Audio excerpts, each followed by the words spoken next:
సనాతన ధర్మం అనేది ప్రతి నోట వినిపిస్తుంది గురువు. కానీ దాని నిర్వచనం ఎవరికి పూర్తిగా తెలియదు గురువు. సనాతన ధర్మం అంటే ఏంటి? సనాతన ధర్మం అనడానికి కారణం ఏమిటంటే దానికి వేదము ప్రమాణం. ఈశ్వరుడి ఊపిరే వేదం. కాబట్టి ఇప్పుడు ఈశ్వరుడు ఎంత సనాతనుడో వేదము కూడా అంతే సనాతనం, ఆయనలోంచే వచ్చింది. కష్టం వచ్చిన ప్రతి వారికి కష్టం వచ్చినప్పుడు దేవుడు గుర్తొస్తాడు అనమాట అందరికీ కూడా. ఆ దేవుడు గుర్తొచ్చినప్పుడు స్వాముల దగ్గరకు పండితుల దగ్గరకు వెళ్ళినప్పుడు యజ్ఞాలు హోమాలు చేయాలని అంటుంటారు అనమాట. ఆ ప్రకారము ఆ యజ్ఞాలు హోమాలు చేయడం వల్ల వారి కష్టం తొలగుతుందా? నీకు కష్టం వచ్చినప్పుడే నా దగ్గరికి వచ్చావు, నీకు ఒంట్లో బాగున్నప్పుడు డబ్బులు ఉన్నప్పుడు సంతోషంగా ఉన్నప్పుడు నా దగ్గరికి నువ్వు రాలేదు, కాబట్టి నేను నీకు అలాంటప్పుడు చెయ్యను. చతుర్విధా భజంతే మాం జనా సుకృతినోర్జున ఆర్తో జిజ్ఞాసురర్థార్థి జ్ఞానీచ భరతర్షభ అన్నాడు. కష్టం వచ్చినప్పుడే నా దగ్గరికి వచ్చిన వాడు కూడా గొప్పవాడేరా, వాడికి నేనున్నానని నమ్మకంతో వచ్చాడుగా, కాబట్టి నేను తీర్చుతానన్నాడు. హిమాలయాల్లో దేవుణ్ణి ఆరాధిస్తూ తపస్సు చేసే దేవతలు ప్రత్యక్షమయ్యేవారు, వాళ్ళకు వరాలు ఇచ్చేవారు అనేవారు. ఈ కలియుగంలో కూడా మనము అలా వెళ్ళి హిమాలయాలకు అక్కడ వెళ్ళి తపస్సు చేసి దేవుడు ప్రత్యక్షమవుతాడా గురుగారు? నీకు భగవంతుడిచ్చిన మాటతో ఇతరుల మనసు బాధపడకుండా నువ్వు 10 మందికి ప్రయోజనం కలిగేటట్టు మాట్లాడగలిగితే అది తపస్సే.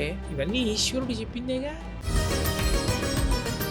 అరుణాచలం ప్రశస్తం గురించి మీరు చెప్పారు, చాలా గొప్ప చెప్పారు. రమణ మహర్షి గారి గురించి కూడా మీరు చాలా గొప్పగా చెప్పారు. మీరు సూచించడంతోనేమో ఇప్పుడు అరుణాచలం గురించి ఎక్కువ ప్రాముఖ్యత అయిపోయింది, లక్షల మంది అక్కడికి వెళ్తున్నారు మా గురుగారు. నేను అరుణాచలం ఒక్కదాని గురించే చెప్పలేదు, తిరుమల గురించి చెప్పాను, శ్రీశైలం గురించి చెప్పాను, దక్షారామ క్షేత్రం గురించి చెప్పాను, అరుణాచలం గురించి చెప్పాను.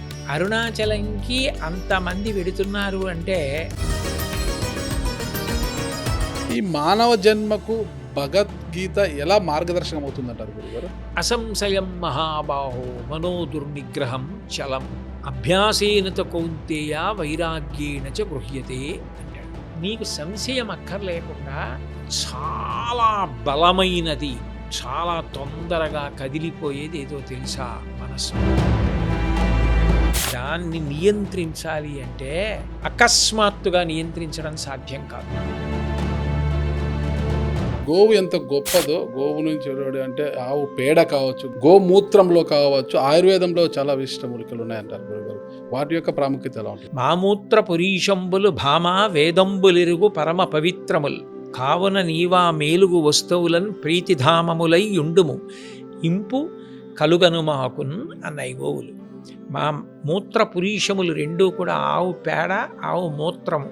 84 లక్షల జీవరాశులలో సువాసన కలిగినటువంటి మలమూత్రములు ఆ రెండే. సహజీవనాలు ఎక్కువైపోతున్నాయి, ప్రేమ పెళ్ళిళ్ళు ఎంత స్పీడ్గా ప్రేమించి పెళ్లి చేసుకుంటారో అంత వేగంగానే విడిపోయేవారి సంఖ్య కూడా పెరుగుతుంది ప్రస్తుతం సమాజంలో. వీటి గురించి ఏం చెప్తారు? ఒకసారి చెయ్యి పట్టుకున్న తర్వాత విడిచిపెట్టకుండా ఉండడం ఈ దేశ సంస్కృతి. అది భగవంతుడిచ్చిన గొప్ప స్నేహం. నాతో కలిసి పుట్టినది కాదు, ఎక్కడో పుట్టి నాకు ఇల్లాలైంది, నేను ఆమెకంతే. అదొక గొప్ప ప్రస్థానం. Welcome to it's TV. నేను మీ నాగరాజ్ బైర్శెట్టిని. నైతిక విలువలు ఇవి మనం అనుకరించడాన్ని చూసి మన పిల్లలు అలా వారి పిల్లలు వంట పట్టించుకోవాల్సిందేనని పెద్దలు చెప్తుంటారు. అయితే నేటి ఉరుకుల పరుగుల జీవితంలో ఏది నైతికతో ఏది అనైతికతో అని పట్టించుకోలేనంత బిజీ లైఫ్ను గడిపేస్తున్నాము. ఈ దశలో చాలామంది తల్లిదండ్రులు వారి పిల్లలకు 4 మంచి మాటలు చెప్పే స్థితిలో కూడా లేదన్నది వాస్తవం. అయితే ఈ పరిణామం సమాజానికి చాలా చేటు తెస్తుందని, పిల్లలకు మంచి చెడులతో పాటు సివిక్ సెన్స్ గురించి కూడా బోధించాల్సిందేనని ప్రభుత్వ సలహాదారు, ప్రవచనకర్త, బ్రహ్మర్షి, వాచస్పతి చాగంటి కోటేశ్వర గారు అంటున్నారు. ఆయన దీనిని ఓ యజ్ఞంగా భావిస్తూ భావి పౌరులకు దిశానిర్దేశం చేసేందుకు కంకణం కట్టుకున్న చాగంటి కోటేశ్వరరావు గారితో ఇట్స్ యూటీవీ మాటామంతి.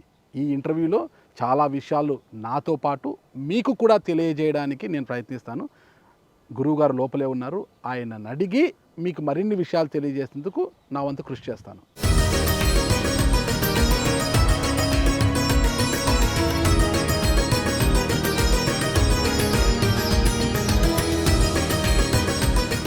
హైదరాబాద్కు చెందిన వారాహి సిల్క్స్ వారు గురుగారు చాగంటి కోటేశ్వర గారు బహుకరిస్తున్నది పట్టు పంచ. నమస్తే గురుగారు. నిత్యం సమాజానికి మంచి చెడుల గురించి, నైతిక విలువల గురించి చాటి చెప్పే మీలాంటి పెద్దలను ఇంటర్వ్యూ చేయడం ఈరోజు నా అదృష్టంగా భావిస్తున్నాను గురుగారు. ఎలా ఉన్నారు గురుగారు? హ్యాపీ కదా అంతా? ఓకే.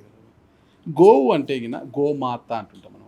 హిందూ సాంప్రదాయంలో గోవులను దేవతగా పూజిస్తారు. నిత్యం కూడా ఇంటి ముందుకు గోవు వస్తేనే దానికి ఏదో ఒక ఆహారం పెట్టడం, ఇంట్లో వాళ్ళు ఏదో పండ్లు ఆహారం పెట్టడం, కానీ గోవులకు కొంతమంది బొట్టు పెట్టడము, గోవు చుట్టూ తిరుగుతుంటారు అనమాట. అలాంటి అంత హిందూ సాంప్రదాయంలో గోమాతగా భావించి ఆ గోశాలను ఇక్కడ మీరు ఏర్పాటు చేయడానికి బలమైన కారణం ఏంటి గురుగారు? ఏదైనా ఒక పని చేసేటప్పుడు దానికి ఒక ప్రమాణం ఉండి తీరాలి. వ్యాసుల వారు భారతాన్ని పంచమ వేదంగా ఇచ్చారు.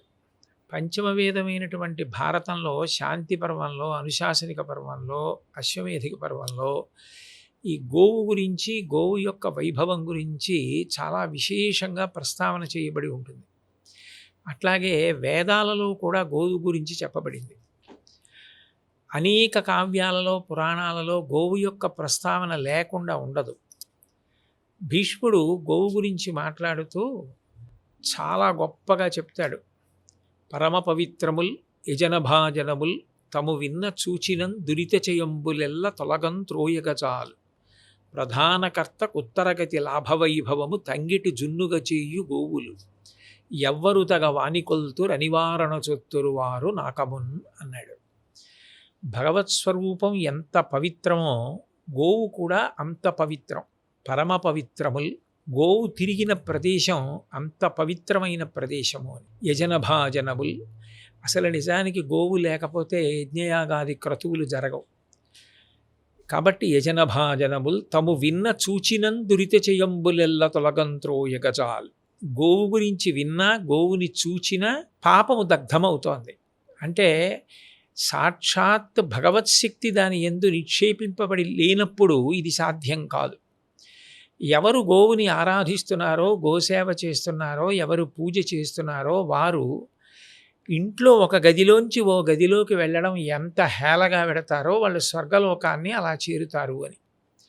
అసలు నిజానికి మనకి సనాతన ధర్మంలో అందరూ కూడా గోశాలలలో సేవ చేస్తే జన్మించిన వారు. అందుకే గోత్రం అంటారు. త్రా అంటే రక్షింపబడుట అని సంస్కృతంలో, త్రాసత్రాణ అంటారు. త్రా అంటే రక్షింపబడుట. గోత్రము అంటే గోవుల చేత రక్షింపబడి పుట్టినవాళ్ళు. గోశాలలలో ఉండి బిడ్డల్ని కన్నారు, గోసేవ చేశారు. గోవుని మాతృస్వరూపంగా పూజ చేస్తారు. ఎందుకనంటే అది సకల భూతములకు తల్లి. మాతర సర్వభూతానాం గావ సర్వసుఖప్రద వృద్ధిమా కాంక్షతా నిత్యం గావ కార్యా ప్రదక్షిణా అని. అందుకే తల్లిపాలు లేని పిల్లలకి ఆవు పాలు పట్టి పెంచుతారు. బ్రహ్మచారి ఆవు పాలు తాగుతాడు, గృహస్థు తాగుతాడు, వానప్రస్థు తాగుతాడు, చిట్ట చివరికి సర్వసంగ పరిత్యాగి అయిన సన్యాసి కూడా ఆవు పాలు తాగుతాడు. అంత సత్వగుణంతో కూడుకున్నవి ఆవు పాలు. అందుకని గోపూజ పశుపూజగా చెప్పబడలేదు. గోపూజని సాక్షాత్ పరదేవతా పూజగానే నిర్ణయించారు. అంత గొప్పది కాబట్టి గోమాత అని. గోవు పూజ చేయడానికి ఏ భేదాలు లేవు. బ్రహ్మచారి చెయ్యొచ్చు, వానప్రస్థు చెయ్యొచ్చు, గృహస్థు చెయ్యొచ్చు, సన్యాసి చెయ్యొచ్చు. స్త్రీ పురుష పండిత పామర కుల మత వర్ణ వర్గ ధనిక పేద విచక్షణ లేకుండా ఎవరైనా గోవుకి పూజ చేయడం సాధ్యం. మేము దగ్గరికి వెళ్ళాం, మేము ముట్టుకున్నాం, మేము సేవ చేశాం, మేము గడ్డి పెట్టాం, మేము నవధాన్యాలు తినిపించాం, మేము ప్రదక్షిణం చేశామన్న తృప్తి దేవాలయంలో సాధ్యం కాకపోవచ్చు. అక్కడ ఉండే ఆగమశాస్త్ర నియమాలను అనుసరించి మనం అంతరాలయంలో ప్రవేశించి భగవన్మూర్తిని ముట్టుకుంటాను, నైవేద్యం పెడతాను అంటే సాధ్యం కాకపోవచ్చు. కానీ అది గోశాలలో సాధ్యం అవుతుంది. అందరికీ తృప్తికరం. పైగా గోసేవ చెయ్యడం అంత గొప్పది అని వేదం చెప్తోంది, భీష్ముడు చెప్పాడు, పంచమ వేదమైన భారతం చెప్తోంది, సమస్త కావ్య పురాణములు చెప్తున్నాయి. అందరికీ అందుబాటులో ఉంటుంది, అందరికీ తృప్తి కారణం అవుతుందని ఈ గోశాలని అనేక మంది ఔత్సాహికుల యొక్క శ్రమదానంతో ప్రారంభించడం జరిగింది. ఎప్పుడు ప్రారంభించారు గురువుగారు? దాదాపుగా ఈ గోశాల ప్రారంభం చేసి 10 సంవత్సరాలు అయిందండి. ఓకే. అప్పటి నుంచి గోశాల దినదినాభివృద్ధి చెందుతూ గోసంతతి పెరుగుతోంది, గో సేవ చేసేవాళ్ళు పెరుగుతున్నారు. ప్రతిరోజు దాదాపు 60-70 మంది స్వచ్ఛందంగా వచ్చి గోశాలలో సేవ చేస్తారు. అంత బాగుంటుంది గోశాల వాతావరణం. ఇప్పుడు మన సనాతన ధర్మం ప్రకారం కావచ్చు, ఇతర అంటే మన జ్యోతిష శాస్త్ర పండితుల దగ్గరికి వెళ్ళినప్పుడు ఎవరికైనా దోషాలు ఉంటే వాళ్ళకి చెప్పేదంటే గోవుకి అలసందలు పెట్టండి, నువ్వులు పెట్టండి, ఇట్లా సూచిస్తున్నారు. గోవుకే ఎందుకు పెట్టమంటారు గురువుగారు? గోవుకే పెట్టమనడానికి కారణం, గోవు అగ్నిహోత్రంతో సమానమని వేదం చెప్పింది. గౌరువార్ అగ్నిహోత్రం అని. మనకి ఏదైనా దేవతల వలన ప్రయోజనం కలగాలి, దురితం పోవాలి అనుకున్నప్పుడు హోమం చేస్తాం. హోమం చేస్తే అగ్నిహోత్రం ద్వారా దేవతలు పుచ్చుకుని సంతోషించి మనకు ఉపకారం చేస్తారు. గోవుకి పెడితే అగ్నిహోత్రంలో హోమం చేసినట్టే. ఈ మాట నేను కాదన్నది, వేదం అంది. గౌరువార్ అగ్నిహోత్రం, అగ్నిహోత్రమే గోవు అంది. అంటే గోవు అగ్నిహోత్రము అంటే రెండు అలా ఎలా అవుతాయి అంటే, అగ్నిలో హోమం చేస్తే దేవతలకు ఎలా పెడతాయో గోవుకి పెట్టినది అలాగే దేవతలకు పెడుతుంది. ఎందుకంటే గోవు శరీరమునందు దేవతలు కొలువై ఉన్నారు కనుక. కాబట్టి గోవుకి పెట్టడం ద్వారా తేలికగా మనం ఏదైతే సాధించుకోవాలనుకుంటున్నామో, దేని కొరకు వెంపర్లాడుతున్నామో, ఏ ఆర్తి తీరాలనుకుంటున్నామో దానికి దేవతల యొక్క ఆశీర్వచనం పొందడానికి సులభ మార్గమని నమ్మి పెద్దలు దాన్ని అందరికీ కూడా ఉపదేశిస్తూ ఉంటారు. గోవు ఎంత గొప్పదో, గోవు నుంచి అంటే ఆవు పేడ కావచ్చు, గో పేడ కావచ్చు, గోమూత్రంలో కావచ్చు, ఆయుర్వేదంలో చాలా విశిష్ట మూలికలు ఉన్నాయంటారు గురుగారు. వాటి యొక్క ప్రాముఖ్యత ఎలా ఉంటుంది అసలు? గోమూత్రం, గోమయం అన్నది వైద్యశాస్త్రంలో వాడడం ఇప్పటి విషయం కాదు, భారతదేశంలో ఎప్పటి నుంచో ఉన్నదే. అవి రెండూ కూడా లక్ష్మీ స్థానములు అని మహాభారతంలో భీష్మాచార్యులు వారు చెప్తారు. లక్ష్మి అంటే ఏమిటి? కేవలం డబ్బు కాదు, ఆరోగ్యంగా ఉండడం లక్ష్మి, తన పని తాను చేసుకోవడం లక్ష్మి, 10 మందికి ఉపయోగపడడం లక్ష్మి, ఉపయోగపడ్డాడన్న కీర్తిని పొందడం లక్ష్మి, పసిపిల్లల యొక్క చిరునవ్వులు లక్ష్మి, ధాన్యం లక్ష్మి, పంట పొలాలు లక్ష్మి, నీళ్లు లక్ష్మి అయినప్పుడు ఈ లక్ష్మి అంతా ఎక్కడుంది అంటే గోవు యొక్క మలమూత్రములలో ఉన్నది అని. అందుకే పరమ పవిత్రములు ఆ గోవు యొక్క మలమూత్రములు ఎంత గొప్పవి అంటే, లక్ష్మీదేవంతటిది గోవుల దగ్గరికి వెళ్ళి కోరి కోరి తీసుకుంది స్థానాన్ని. ఎందుకనంటే గోవులు యథార్థానికి లక్ష్మికి స్థానం ఇవ్వనన్నాయి. నువ్వు చెంచల లక్ష్మివి వెళ్ళిపోతావు, అందుకని నీకు ఇవ్వం మేము స్థానం అన్నాయి. పాపం చేసిన వాడి దగ్గర నుంచి నేను వెళ్ళిపోకపోతే వాడు ఎలా శిక్షింపబడతాడు? కాబట్టి నేను వెళ్ళిపోవాలి, పుణ్యం చేసిన వాడి దగ్గరికి రావాలి. కాబట్టి నేను కదలాలి, కదలకపోతే లక్ష్మిని ఎలా అవుతాను? అందుకని నాకు స్థానం ఇవ్వండి అంది. నువ్వు చెప్పింది కూడా బాగుంది. మామూత్ర పురీషంబులు భామా వేదంబులిరుగు పరమ పవిత్రముల్ కావున నీవా మేలుగు వస్తువులను ప్రీతిధామములై యుండుము ఇంపు కలుగను మాకున్ అన్నాయి గోవులు. మా మూత్ర పురీషములు రెండూ కూడా ఆవు పేడ, ఆవు మూత్రము. 84 లక్షల జీవరాశులలో సువాసన కలిగినటువంటి మలమూత్రములు ఆ రెండే. వేదములకు తెలుసు వాటి పవిత్రత, అందుకని అందులో ఉండు అన్నాయి. లక్ష్మి అందులో ఉంది. అందుకే ఇప్పటికీ గోశాల దగ్గరికి వచ్చి ఆవు పేడ ఎరువుగా తీసుకెడతారు. అంతవరకు ఎందుకు? మా దగ్గరే మాకు ఆశ్చర్యంగా ఉంటుంది. పక్షులు తెచ్చి పడేస్తాయి విత్తనాలు. ఆ మట్టిలో కలిసిపోయినటువంటి ఆవు పేడతో కూడుకున్నటువంటి ఆ పెంట భూమిలో పుట్టినటువంటి పాదులు తమంత తాము గోడల మీద పాకుతాయి. మీరు కావాలంటే వెళ్ళేటప్పుడు చూడొచ్చు. అవి ఒక్కొక్క గుమ్మడికాయ కాస్తే బయట ఓ 2 కిలోలు గుమ్మడికాయ కాస్తే ఇక్కడ 10 కిలోల గుమ్మడికాయ కాస్తుంది. మేము చండీ హోమం చేసినప్పుడు అప్పటికప్పుడు ఆ పెద్ద గుమ్మడికాయ పాదు నుంచి కోసి పట్టుకెళ్ళి హోమం చేస్తూ ఉంటాం. అంటే ఆవు పేడ మట్టిలో కలిస్తే అంత ఐశ్వర్య కారణం అవుతుంది. అయినప్పుడు మరి అది లక్ష్మీప్రదం కాల. కంచి స్వామి కూడా ఇక్కడికి వచ్చారు కదా స్వామి, చాతుర్మాస్యం చేశారు. అందుకని అది ఆరోగ్యకారకం. అందుకని గోవు అనేక విషయాల్లో ఉపయుక్తం అవడం అన్నది సనాతన ధర్మంలో అంతర్భాగం. అంటే ఆవు పేడతో ఇంట్లో ధూపం వేయడం, అంటే పొగ పెట్టడం, ఇలాంటివి చేస్తుంటారు. ఇవన్నీ అంతే క్రిమి సంహారకం. అందుకే కదా ఆవు పేడ నీళ్లు కళాపి చల్లడం, ఆవు పేడ పిడకలు చేయడం, ఆ పిడకల మీద వంట చేయడం, పిడకల మించి వచ్చే పొగ మంచిది అని భావన చేయడం. భోపాల్లో విషవాయువు విడుదలైనప్పుడు అందరూ మరణించారు. చాలా దగ్గరలోనే ఒక ఇంట్లో ఆవు పేడ పిడకలతో హోమం చేస్తున్నటువంటి కుటుంబంలో ఉన్న వ్యక్తులు బ్రతికారు. అంటే వేద శబ్దము యొక్క పవిత్రత, ఆవు పేడ పిడకలు హవనం చేసినప్పుడు వచ్చినటువంటి పొగ వాళ్ళు మరణించకుండా కాపాడగలిగాయని. ఇది నేను చెప్పట్లేదు, ఆ రోజుల్లో జరిగిన దినపత్రికలలో వచ్చినటువంటి విశేషాలు, పెద్దలు దాన్ని ఉటంకించిన విశేషాలు ఇప్పటికీ నా దగ్గర పుస్తకాల్లో ఉన్నాయి. అంటే అది అంత గొప్పది కాబట్టే ఋషులు దాన్ని నిత్యం ఉపయుక్తం చేసుకోమని మనకు ప్రబోధం చేశారు. గోమూత్రం కూడా సర్వరోగ నివారణగా ఈరోజు ఉదయం లేస్తేనే గోమూత్రాన్ని కూడా చాలా మంది సేవిస్తారు. కొంతమంది పరిశేచనం చేస్తారు దాన్ని, కొంతమంది ఆచమనం చేస్తారు. నడిచే దేవుడని పేరుగాంచినటువంటి మహాపురుషులు చంద్రశేఖరేంద్ర సరస్వతి మహాస్వామి వారైతే గోశాలలోకి వెళ్ళినప్పుడు ఏదైనా గోవు మూత్ర విసర్జన చేస్తుంటే తిన్నగా వెళ్ళి వెనక కూర్చుని స్నానం చేసేవారు. గోవు మూత్రం గంగాజలంతో సమానము అని. ఎవరి విశ్వాసం వారిది, ఎవరి నమ్మకం వారిది.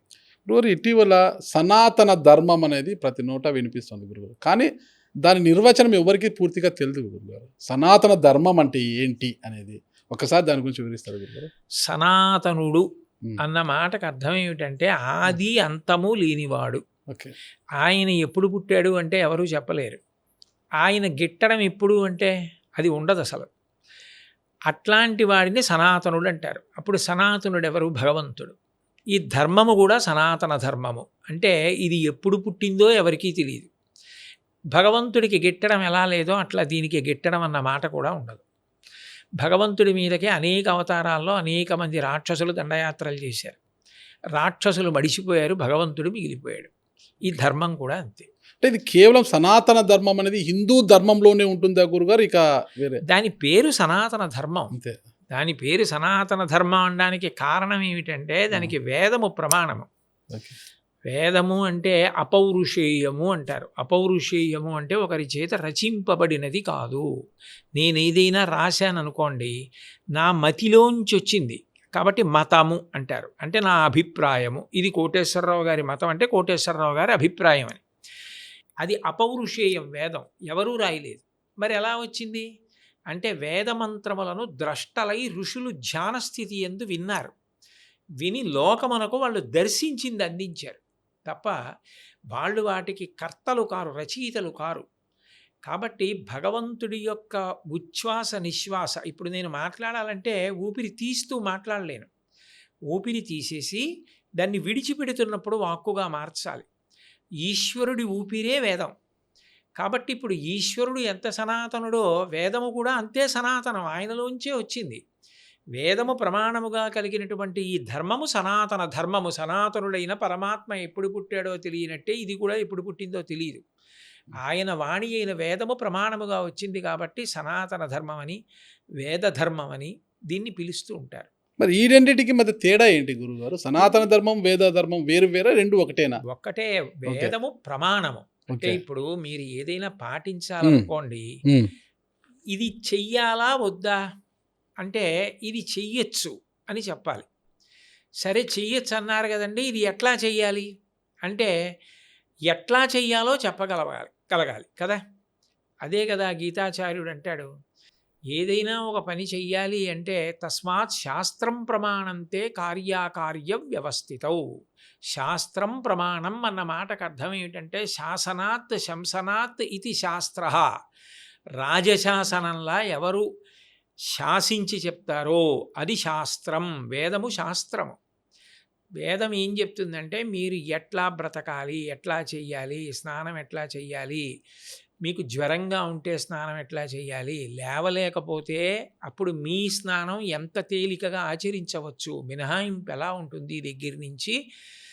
ధర్మం అంటే ఆచరించేది. ఆచార ప్రభవో ధర్మ అంటాడు భీష్ముడు. ఇప్పుడు నాకు తెలుసండి అంటే ధర్మం కాదు, నేను ఆచరిస్తే ధర్మం. నేను ఆచరించకుండా నేను మాట్లాడతాను అంతేనండి అంటే ధర్మం అవ్వదు. రావణాసురుడికి ధర్మం తెలుసు, మరి ఎందుకు నిలబడలేకపోయాడు? ఆచరించాడు. ఇహ సంతో నవాసంతి సతోబా నానువర్తసే తథాహి విపరీతాతే బుద్ధిరాచారవర్జిత అని అడిగింది సుందరకాండలో సీతమ్మ. బుద్ధి ఆచారవర్జితానికి తెలుసు కానీ పాటించవా అని అడిగింది. పాటించినవాడు రాముడు. అందుకే రాముడి ముందు రావణుడు నిలబడలేదు. ఏది మీరు పాటించారో అది ధర్మం.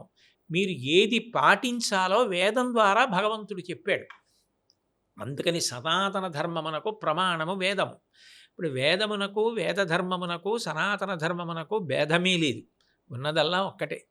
ప్రమాణమును చెప్పడానికి వేదం అన్నమాట, మళ్ళీ ఆయన చెప్పిన మాటలు చెప్పడానికి వేదంగా వచ్చాయి, అంతే తేడా. అంటే సనాతన ధర్మం అంటే మతాలకు అతీతం అనుకోవచ్చా గురుగారు? లేదా మతము అంటే మనుష్యుల యొక్క అభిప్రాయములు కానిది, భగవత్ ప్రోక్తమైనది అని మీరు అర్థం చేసుకోవాలి. ఇది భగవంతుడి చేత చెప్పబడినదే తప్ప వ్యక్తుల చేత చెప్పబడినది కాదు. అందుకు కదా వేదం అపౌరుషేయము అని. ఇప్పటికీ వేదం చదువుకునే వాళ్ళు పుస్తకం చదువుతూ నేర్చుకోరు. అందుకే గురువుగారి దగ్గర కూర్చొని శిష్యుడు చెవిని ప్రమాణం చేసుకొని గురువు స్వరంతో చెప్తూ ఉంటే నేర్చుకుంటాడు. శృతి అని దానికి పేరు. ఎందుకనంటే చెవిని ప్రమాణం చేసుకుని ఆ వేదం నిలబడుతుంది. అది ఎక్కడ ఒక అక్షరం ఎన్ని వేల సంవత్సరాలైనా మారకుండా ఉండడం కోసం వేదం చదివే పద్ధతులన్నీ వచ్చాయి. ఘనపాఠం, జటాపాఠం, క్రమపాఠం, ధ్వజపాఠం, శిఖాపాఠం. ఇన్ని రావడానికి కారణం ఏంటంటే వేదం కొన్ని వేల సంవత్సరాలైన ఒక అక్షరం మారదు. మారకపోవడానికి కారణం పుస్తకంలో అనుకోండి, పాకి వాయో నాకి సాయో పడిపోవచ్చు. గురువుగారు తన గురువు దగ్గర నేర్చుకున్నది స్వరంతో శిష్యుడికి చెప్తారు. అప్పుడు మారే అవకాశం లేదు. ఎక్కడైనా తేడా ఉంటే ఘనపాఠంలో జటాపాఠంలో దొరికిపోతాయి. అందుకని వేదం చదవడానికి కూడా అన్ని రకాలైన పద్ధతులు వచ్చి ప్రమాణాన్ని కాపాడారు. అది నిజంగా చాలా ఆశ్చర్యకరమైనటువంటి విషయం, అంత గొప్పగా వేద ప్రమాణాన్ని నిలబెట్టడం. ఓకే. యజ్ఞాలు హోమాలు రెండు ఒకటేనా గురుగారు? యజ్ఞమునకు హోమమునకు పెద్ద తేడా ఏం ఉండదండి. అగ్నిహోత్రంలోకి మీరు ఏదైనా హవనం చేయడానికి పదార్థాన్ని స్వాహాకారంతో వేయడాన్నే హోమము అంటారు. అంటే మీరు వేసినది అగ్నిహోత్రుడికి చెందదు. మీరు ఎవరి పేరు చెప్పి స్వాహాకారం చెప్పారో వారికి వెడుతుంది. ఉదాహరణ చెప్పాలి అంటే పోస్ట్ మాస్టర్ గారి దగ్గరికి వెళ్ళి మీరు మనీ ఆర్డర్ కట్టారనుకోండి, ఆయన తనకిష్టమైన వాళ్ళకి కష్టంలో ఉన్న వాళ్ళకి ఇవ్వకూడదు డబ్బు. మీరెవరి పేరు రాశారో వాళ్ళకి పట్టుకెళ్ళి ఇస్తాడు. అగ్నిహోత్రుడు కూడా అంతే. హవ్యం వహతి దేవానాం కవ్యం కవ్యాసినామపి పాకంచ కురుతే వహ్ని శంకరస్యైవ శాసనాత్ అంటాడు వ్యాసుడు లింగపురాణంలో. రుద్రాయ స్వాహ అన్నాను అనుకోండి, అది రుద్రుడికి పట్టుకెళ్ళి ఆయన హవిస్ సంధిస్తాడు. అందుకని హవ్యవాహనుడు. అలా నేను మంత్రం చెప్పి అగ్నిహోత్రంలో పదార్థాన్ని హుతం చేయడం అంటారు, వెయ్యడాన్ని హోమం అంటారు. మిగిలిన శాలా నిర్మాణం అవన్నీ శాస్త్రాన్ని అనుసరించి నిర్మాణం చేయడం, అదంతా ప్రదక్షిణానికి యోగ్యంగా తయారు చేయడం, సంభారాలు సిద్ధం చేసుకోవడం, ఇవన్నీ చిట్ట చివరి ప్రయోజనం హోమం కోసం, వండుకున్నదంతా తినడం కోసం లాగా. అందుకని యజ్ఞము అన్నది స్థూలంగా పైన ఉన్నటువంటి పేరు. ఒక మాట అంటుంటారు ఎప్పుడు కూడా, క్షవరం అవగానే వివరం తెలుస్తుంది అని అంటుంటారు గురుగారు. అట్లానే కష్టం వచ్చిన ప్రతి వారికి కష్టం వచ్చినప్పుడు దేవుడు గుర్తొస్తాడు అనమాట అందరికీ కూడా. ఆ దేవుడు గుర్తొచ్చినప్పుడు స్వాముల దగ్గరకు పండితుల దగ్గరకు వెళ్ళినప్పుడు యజ్ఞాలు హోమాలు చేయాలని అంటుంటారు అనమాట. అంటే కష్టం వచ్చినప్పుడు దేవుడు గుర్తొస్తాడు, దేవుడు గుర్తొచ్చినప్పుడు యజ్ఞము హోమాలు చేయాలని పండితులు మనకు సూచిస్తుంటారు. ఆ ప్రకారము ఆ యజ్ఞాలు హోమాలు చేయడం వల్ల వారి కష్టం తొలగుతుందా? అసలు యజ్ఞాల ప్రాముఖ్యత ఏంటి అసలు? నేను ఒక విషయం చెప్తాను మీకు. తొలగించవలసిన వాడెవరు? దేవుడు. నేను కాదు, భగవంతుడు. ఆయన నీకు కష్టం వచ్చినప్పుడే నా దగ్గరికి వచ్చావు, నీకు ఒంట్లో బాగున్నప్పుడు డబ్బులు ఉన్నప్పుడు సంతోషంగా ఉన్నప్పుడు నా దగ్గరికి నువ్వు రాలేదు, కాబట్టి నేను నీకు అలాంటప్పుడు చెయ్యను అని అన్నాడు అనుకోండి, చెప్పడం తప్పు. ఆయన అట్లా చెప్పలేదుగా. చతుర్విధా భజంతే మాం జనా సుకృతినోర్జున ఆర్తో జిజ్ఞాసురర్థార్థి జ్ఞానీచ భరతర్షభ అన్నాడు. కష్టం వచ్చినప్పుడే నా దగ్గరికి వచ్చిన వాడు కూడా గొప్పవాడేరా, వాడికి నేనున్నానని నమ్మకంతో వచ్చాడుగా, కాబట్టి నేను తీర్చుతానన్నాడు. ఆయన ఒప్పుకున్నాడు. అప్పుడు ఇది చెయ్యండి అని చెప్తున్నారు, అప్పుడు తప్పేం లేదు. 2 భాగవతంలో కుచేలోపాఖ్యానంలో పోతన గారు అద్భుతమైన పద్యం రాశారు. కుచేరుడి భార్య అంటుంది, కలలోనంతన్మున్నెరుంగని మహాకష్టాత్ముడైనట్టి దుర్బలుడాపత్సమయంబునన్ నిజపదాబ్జాతంబు కొలువన్ అంతని వచ్చి తన్నైన ఇచ్చున్ సునిశ్చల భక్తిభావములను భజించు వారికెడడే సంపద్విశేషోన్నతుల్ అంటుంది. కలలో కూడా భగవంతుణ్ణి కొలవని వాడు కూడా కష్టం వచ్చినప్పుడు ఆయన్ని భక్తితో ప్రార్థన చేస్తే అనుగ్రహిస్తానన్నాడు. యజ్ఞము అన్న దాని గురించి మీరు అడిగారు. దానికి 3 ప్రయోజనాలు ఉంటాయి. తేలికగా చెప్పాలి అంటే 3 ప్రయోజనాలు. ఒకటి, నా కొరకు నాకేదో కోరిక ఉందనుకోండి, ఆ కోరిక తీరట్లేదంటే అర్థం ఏంటి? నా పాపం ఏదో అడ్డొస్తోందని. అది తొలగించుకోవడానికి యజ్ఞం చేస్తారు. దశరథ మహారాజు గారికి సంతానం కావాలి, కలగలేదు. అప్పుడు అశ్వమేధయాగం చేసి పుత్రకామేష్టి చేశాడు. ఒకటి స్వప్రయోజనం. 2, నా కోసం కాదు, లోకం అంతా బాగుండాలి. లోక కళ్యాణానికి కారణం ఏమిటి? వర్షం. సకాలంలో వర్షం పడితే అందరూ బాగుంటారు. కాబట్టి అందరూ బాగుండాలని చేస్తున్నాను. 2వ ప్రయోజనం. 3, నాకు ఈ శరీరం పడిపోయాక స్వర్గలోకం కావాలి. అందుకని విశేష పుణ్యం కోసం, శరీర పతనానంతర సుఖం కోసం యజ్ఞం. అసలు నాకు శరీరం వద్దు. ఈ యజ్ఞమో యాగమో చేసిన పుణ్యం ఏదైనా ఉంటే అది చిత్తశుద్ధికి పనికొచ్చి జ్ఞానము కలిగి మోక్షాన్ని పొందాలి. ఆ చిత్తశుద్ధి కోసం నేను యజ్ఞం చేస్తున్నాను. ఈ కారణాలకి 3 కారణాలకి యజ్ఞమే చేస్తారు. అంటే స్వర్గలోకం వెళ్తేనే మోక్షమా గురుగారు? స్వర్గం నరకం అని ఉంటున్నాయి గురుగారు అసలు? మోక్షం వేరు. స్వర్గానికి నరకానికి తేడా ఏమిటంటే, స్వర్గంలో ఉన్న వాళ్ళని త్రిదశులు అంటారు. ఇప్పుడు భోగం అనుభవించాలంటే శరీర పటుత్వం ఉండద్దండి. ఇప్పుడు గింజలు వేయించేసి తీసుకొచ్చేసి ఓ 25 ఏళ్ల కుర్రాడికి పెట్టారనుకోండి, వాడు పావుసేరు గింజలు తినేసి బయటికి వెళ్ళి ఆడుకొస్తే అరిగిపోతుంది. నీ తింటే నాకెలా అరుగుతుంది? నేను అది ఉడికించుకు తినాలి. స్వర్గలోకంలో ఉండే దేవతలను త్రిదశులు అంటారంటే ఎప్పుడూ 30 ఏళ్ల వయస్సే వాళ్ళకి. అందుకని వాళ్ళు భోగం అనుభవిస్తారు. కానీ ఎన్నాళ్ళు అనుభవిస్తారు? బ్యాంకులో డబ్బు ఉన్నంత కాలమే మీరు విత్డ్రాయల్ ఫామ్ పట్టుకెడితే డబ్బు ఇస్తారు. పుణ్యం అయిపోగానే వాళ్ళని కిందకి తోసేస్తారు. మళ్ళీ క్షీణే పుణ్యే మర్త్యలోకం విశంతి, మళ్ళీ వాళ్ళు ఈ భూలోకంలోకి వచ్చేస్తారు మనుష్యులుగా. ఓకే. మోక్షం అంటే ఇక జనన మరణ చక్రం ఉండదు. ఇక వాడికి పుట్టుక మృత్యువు 2 ఉండవు. వాడు నది సముద్రంలో కలిసిపోయాక ఇక నది పేరు కానీ, నది రుచి కానీ, నది రంగు కానీ ఏమీ లేకుండా సముద్రంలో ఒకటి ఎలా అయిపోతుందో అలా భగవంతుని యందు ఒకటిగా అయిపోతాడు. అది జ్ఞానము వలన కలుగుతుంది అని. జ్ఞానాద్దేవత కైవల్యం, ఆ జ్ఞానము భక్తి వలన వస్తుంది అని. అది మోక్షము. అందుకని మోక్షము వేరు, స్వర్గలోకవాసము వేరు. మోక్షము కన్నా కిందది స్వర్గం. అంతే. ఓకే. కోరికలు అనంతాల గురుగారు. కలలు కంటుంటాం, నెరవేర్చుకోవాలి కోరికలు. ఆశ కూడా అంతు ఉండదు అంటారు కదా. భూలోకం మీద మనిషి జన్మ ఎత్తడమే ఒక మంచి జన్మ అంటారు. అది ఇక్కడ కూడా భోగభాగ్యాలు అనుభవించిన తర్వాత కూడా నేను చనిపోయినాక కూడా స్వర్గానికే వెళ్ళాలి అనేవారు కూడా చాలామంది మనకు తారసపడుతుంటారు. అంటే ఏంటి ఇక్కడ భోగభాగ్యాలు అనుభవించిన వారు నేను స్వర్గానికే వెళ్ళాలి అని కోరుకుంటుంటారు గురుగారు. ఎలా సాధ్యమవుతుంది అంటారు అది? అంటే మనిషికి సహజంగా ఎప్పుడూ కూడానండి సుఖపడాలన్న కోరిక ఉంటుంది. ఓకే.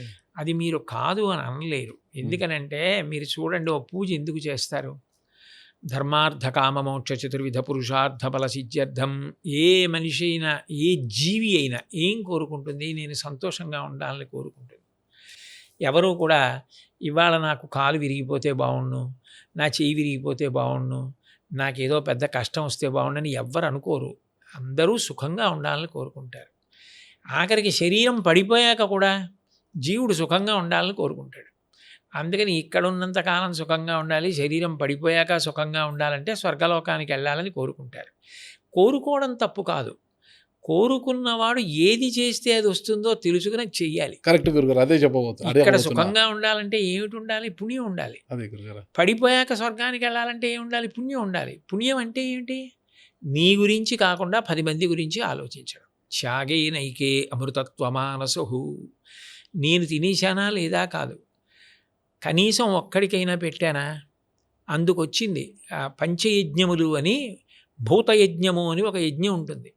అందులో యజమాని ఇంకొంచెం అన్నం ఉంది పెట్టేసుకుంటారా అని భార్య అనకూడదు. పెట్టేయి అని యజమాని అనకూడదు. యజమాని, యజమానురాలు, పిల్లలు తిన్న తర్వాత కొద్దిగా అన్నం మిగలాలి. దాన్ని పట్టుకెళ్ళి ఇంటి బయట చెట్టు కింద మట్టిలో కలవకుండా ఏదైనా ఓ పెంకు మీద పెట్టాలి. అనేక బలిభుక్కులు ఉంటాయి, అనేక ప్రాణులు, కుక్కలు ఉంటాయి, పిల్లులు ఉంటాయి, పక్షులు ఉంటాయి. అవి తినాలి. అవి తినాలి కాబట్టి పూర్వం ఏం చేసేవారంటే, చిలకలు తినడానికి ఇంటి ముందు గింజలతో ఒకటి కడితే ఇంటి ముందు చిలకలు వచ్చి వాళ్ళు తింటూ ఉంటాయి. అన్నం తిన్నాక పట్టుకెళ్ళి భూతయజ్ఞం అని కొంత పదార్థం వాటికి వేసేస్తాడు. అంతే తప్ప అంతా తను తినేయకూడదు. అంటే కేవలం తను సుఖపడడం కాదు, నా వలన ఇంకొక ప్రాణి కూడా సుఖపడిందా, 10 మంది సుఖపడుతున్నారా అని ఆలోచించగలగడం, అట్లా బ్రతకడం పుణ్యం. అది భగవంతుడు కోరుకునేది. కరెక్ట్. అది చేశామనుకోండి, ఆయన మనని సుఖంగా ఉండాలనే చూస్తాడు. అది చేయకుండానే సుఖంగా ఉండాలంటే ఎలా? ఐఏఎస్ పాస్ అవ్వకుండా నేను జిల్లా కలెక్టర్ని అవుతానంటే ఎలా? కాబట్టి సుఖంగా ఉండాలంటే పుణ్యం చెయ్యాలి. బిల్ కలెక్టర్ కావాలన్నా కూడా ఏదో ఒక ఎగ్జామ్ పాస్ కావాలి కదా. ఏదైనా ఒక పదవి అలంకరించాలి అంటే దానికి తగ్గ అర్హతని పొందాలి కదా. అర్హత పొందాలంటే ఫస్ట్ భూమి మీద ఎన్నో దాన ధర్మాలు అవన్నీ పక్కన పెట్టేసి కనీసం వృద్ధాప్యంలో ఉన్న తల్లిదండ్రులను చూడడం కూడా ఈరోజు కష్టమైపోతుంది. వృద్ధాప్యంలో ఉన్న తల్లిదండ్రులను తీసుకెళ్ళి వృద్ధాశ్రమంలో వదిలేస్తున్నారు. పాపం వాళ్ళేమో బిడ్డల మీద బోల్డంత ప్రేమ పెట్టుకొని ఉంటారు. పిల్లలకేమో వాళ్ళు భారం అంటారు, కోడలు వాళ్ళను లేదంటే కొడుకు ఏదో భారం పై తీసుకెళ్ళిపోతారు. వాళ్ళని అక్కడ వేసే తల్లిదండ్రులు ఎవరైనా పట్టించుకోరు. మేము బాగుండాలి, మేము చనిపోయినా కూడా మేము స్వర్గలోకానికి వెళ్ళాలని చాలామంది కోరుకుంటుంటారు. అది కరెక్ట్ అంటారు గురుగారు? మీ ప్రశ్నలోనే ఉంది జవాబు. ఇంకా మళ్ళీ నేను చెప్పేది ఏముంది, నీ కర్తవ్యం ముందు నువ్వు చెయ్యాలి కదా. జన్మనిచ్చిన తల్లిదండ్రుల్ని బాధ పెట్టి స్వర్గలోకం రమ్మంటే ఎట్లా వస్తుందండి? మనం చేయవలసింది మనం చెయ్యాలి. చేస్తే ఈశ్వరుడు సంతోషిస్తాడు. మనం చేయవలసింది చేయకుండా తల్లిని బాధపెట్టి, తండ్రిని బాధపెట్టి, తోబుట్టువుల్ని బాధపెట్టి, వీధిలో ఉన్న వాళ్ళని బాధపెట్టి, దేశంలో ఉన్న వాళ్ళని బాధపెట్టి నే సుఖంగా ఉండాలంటే ఎట్లా సుఖంగా ఉంటారు చెప్పండి? ఈ ఊరికి ఈశ్వరుడు అంగీకరిస్తాడు అది. ఈ ఉరుకుల పరుగుల జీవితంలో చాలామంది బిజీ అయిపోతున్నారు. ఒక స్థాయి వచ్చాలకే తల్లిదండ్రులు వాళ్ళకు బరువు అయిపోతున్నారు కదా. తల్లిదండ్రులు వృద్ధాశ్రమాలు తీసుకెళ్ళి వదిలేస్తున్నారు, అలా వాళ్ళు చేయి దులిపేస్తున్నారు. అది కరెక్ట్ అంటారు గురుగారు? అసలు అది కరెక్ట్ అని నేను కాదు, ఎవరు అనరు. అది ఎలా అంటారు కరెక్ట్ అని? అలాంటి వారికి మీరు ఇచ్చే సందేశం ఏంటి అనేది? అట్లాంటి వాళ్ళకి సందేశం ఏముంటుందండి? ఏదైనా మంచికి సందేశం ఉంటుంది. తల్లి విలువ, తండ్రి విలువ తెలుసుకొని, వాళ్ళు పెట్టుకున్న ఆశలు తెలుసుకొని, వాళ్ళు మన చేతుల మీద వెళ్ళిపోతే వాళ్ళకి అంతకన్నా కావలసింది లేదు. మనిషిగా పుట్టినందుకు వాళ్ళని సేవించడం అదృష్టం. ఇప్పుడు ఆవు ఎంత గొప్పదైనా కావచ్చండి. ఆవు ఏ తల్లి కడుపున పుట్టిందో ఆ తల్లి వెంట తిరుగుతుంది. నిమిషం ఆవు కనపడకపోతే దూడలు అరుస్తుంది. ఆ దూడ కోసం ఆవు అలా అరుస్తుంది. అదే ఒక 5 ఏళ్ళు పోయిందనుకోండి, ఆ ఆవుకి ఇది తన దూడ అని కానీ, ఆ దూడను తీసుకెళ్ళిపోయినా ఎవరైనా వేరొక చోట పెరగడానికి అది వెళ్ళిపోయినా ఇది బెంగ పెట్టేసుకోవడం అలా ఏమి ఉండదు. అది మిగిలిన ప్రాణులకు ఉండే లక్షణం. మనిషి అలా కాదు కదా. అనుబంధాలన్న మాట ఒకటి ఉంది కదా, బంధాలు, అనుబంధాలు. అందులో దైవంతో సమానం కాదు, దైవమే భూమి మీద ఆ రూపంతో ఉన్న అనుబంధాలు ఉన్నాయి. మాతృదేవోభవ అంటే అమ్మ భగవంతుడితో సమానం కాదు, భగవంతుడు అమ్మ రూపంలో ఉన్నాడు. పితృదేవోభవ భగవంతుడే తండ్రిగా ఉన్నాడు. ఆచార్య దేవోభవ భగవంతుడే గురువుగా ఉన్నాడు. అప్పుడు వాళ్ళ సేవ భగవత్ సేవ. అదో గొప్ప అవకాశం కదా. అప్పుడు దాన్ని వదులుకుంటే ఒక కోణంలో ఆలోచిస్తే చాలా అమాయకత్వం, చాలా విలువైనది పోగొట్టుకోవట్లా. ఆ కోణంలో చూసినా సేవించాలి తల్లిదండ్రులని. సేవించకపోతే మరి దోషం కదండి. అది తెలుసుకొని సేవించడం మానవ ధర్మం. లక్ష్మీదేవి, సరస్వతి ఈ ఇద్దరు ఒక చోట ఉంటారు. ఇప్పుడు మనం ఎక్కువ చూస్తే పేద ఇళ్లలోనే ఎక్కువ సరస్వతి పుత్రులు ఉంటారు. సరస్వతి పుత్రిక సరస్వతి వంట పట్టింది అమ్మాయికి, అబ్బాయికి అంటాడు సరస్వతి పుత్రుడు, సరస్వతి పుత్రుడు. వాళ్ళకు పై చదువులు చదువుకోవడానికి కానీ, బాగా చదువుడు కానీ ఆర్థికంగా చాలా ఇబ్బంది పడుతుంటారు. అలాంటి వారు దాతల కోసము ఎదురు చూస్తుంటారు. ఎవరైనా దాతల ముందుకు వస్తే వాళ్ళు మంచి చదువులు చదివి ఉన్నత స్థాయికి వెళ్తుంటారు. అంటే ఇక్కడ లక్ష్మీదేవి, సరస్వతీదేవి ఒకే చోట కొలువు ఉండరు. లక్ష్మీదేవి ఉన్న చోట సరస్వతి కాస్త తక్కువగానే, సరస్వతి కటాక్షం చాలా తక్కువగా ఉంటుందంటారు. అంటే లక్ష్మీదేవి చోట సరస్వతి కటాక్షం ఎక్కువగా ఉంటుందంటారు. ఈ ఇద్దరు ఒక చోట ఉండరా గురుగారు? ఏంటి అంటే ఇది అఘాయిత్యంతో కూడుకున్న అన్వయం చేశారండి ఎవరో. ఎందుకనంటే లోకంలో ఒక ముతక సామెత ఒకటి ఉంటుంది, అత్తా కోడళ్ళు కలిసి ఉంటారు. రెండు కుప్పలు ఒక చోట ఉండవు అంటుంటారు. అట్లా ఏం ఉండదు. అత్తా కోడళ్ళు తల్లి కూతుళ్ళ కన్నా ప్రేమగా కలిసి ఉండేటటువంటి వాళ్ళని నేను ఎంతో మందిని చూసా, ఎన్ని కుటుంబాల్లో చూసా. కానీ జుట్లు పట్టుకుని కొట్టుకునే వాళ్ళు కూడా ఉన్నారు కదా. వాళ్ళు మారాలని కోరుకుందాం, మంచి మాట్లాడదాం. ఇంటికి వచ్చిన కోడలు మొట్టమొదటి పుట్టింటికి పంపిస్తే అత్తగారిని వదిలి ఉండలేక జ్వరం పెట్టుకుని అత్తగారింటికి వచ్చేసిన కోడళ్ళు నాకు తెలుసు. నేను ప్రవచనాలకి ఇతర ఊళ్ళు వెళ్ళినప్పుడు చూశాను కుటుంబాలు. అంటే అత్తారింటి ఆరాలు భరించలేని వారు కూడా ఉన్నారు కదా.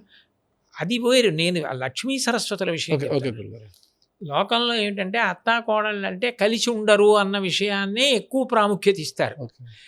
విష్ణుమూర్తి యొక్క భార్య లక్ష్మీదేవి, విష్ణుమూర్తి యొక్క నాభికమలంలో పుట్టినవాడు బ్రహ్మగారు. అందుకని లక్ష్మీనారాయణులకు బ్రహ్మగారు కొడుకు వరస. బ్రహ్మగారి భార్య సరస్వతి కోడలు, లక్ష్మీదేవి అత్తగారు, సరస్వతీదేవి కోడలు. కాబట్టి వాళ్ళిద్దరూ ఓ చోట ఉండరు, వాళ్ళిద్దరికి పడదు అని ఎవరో అఘాయిత్యంగా దాన్ని అన్వయం చేశారు. కానీ మీరు జాగ్రత్తగా పరిశీలిస్తే సరస్వతీ కటాక్షం ఎక్కడుంటుందో లక్ష్మీ కటాక్షం అక్కడ ఉంటుంది. అంతవరకు ఎందుకు? ఒక వ్యక్తి మాట్లాడుతున్నాడు అనుకోండి, ఆయన ఎత్తైన వేదిక మీద కూర్చుంటాడు, మిగిలిన వాళ్ళందరూ కింద కూర్చుంటారు. ఒక ఆయన పాట పాడుతున్నాడు అనుకోండి, ఆయన వేదిక మీద కూర్చుంటాడు, మిగిలిన వాళ్ళ కింద కూర్చుంటాడు. సరస్వతీ కటాక్షం ఉన్నవాడికి గొప్ప తృప్తి. ఎందుకనంటే ఆయనకి మంచి విషయాలు ఆలోచిస్తూ జ్ఞాపకం తెచ్చుకుంటూ వాటిలో పొంగిపోతూ ఉంటాడు. లక్ష్మి అంటే ఏమిటి? తృప్తే. తృప్తి లేకపోతే దాన్ని లక్ష్మీదేవి ఉన్నది అని అనరు.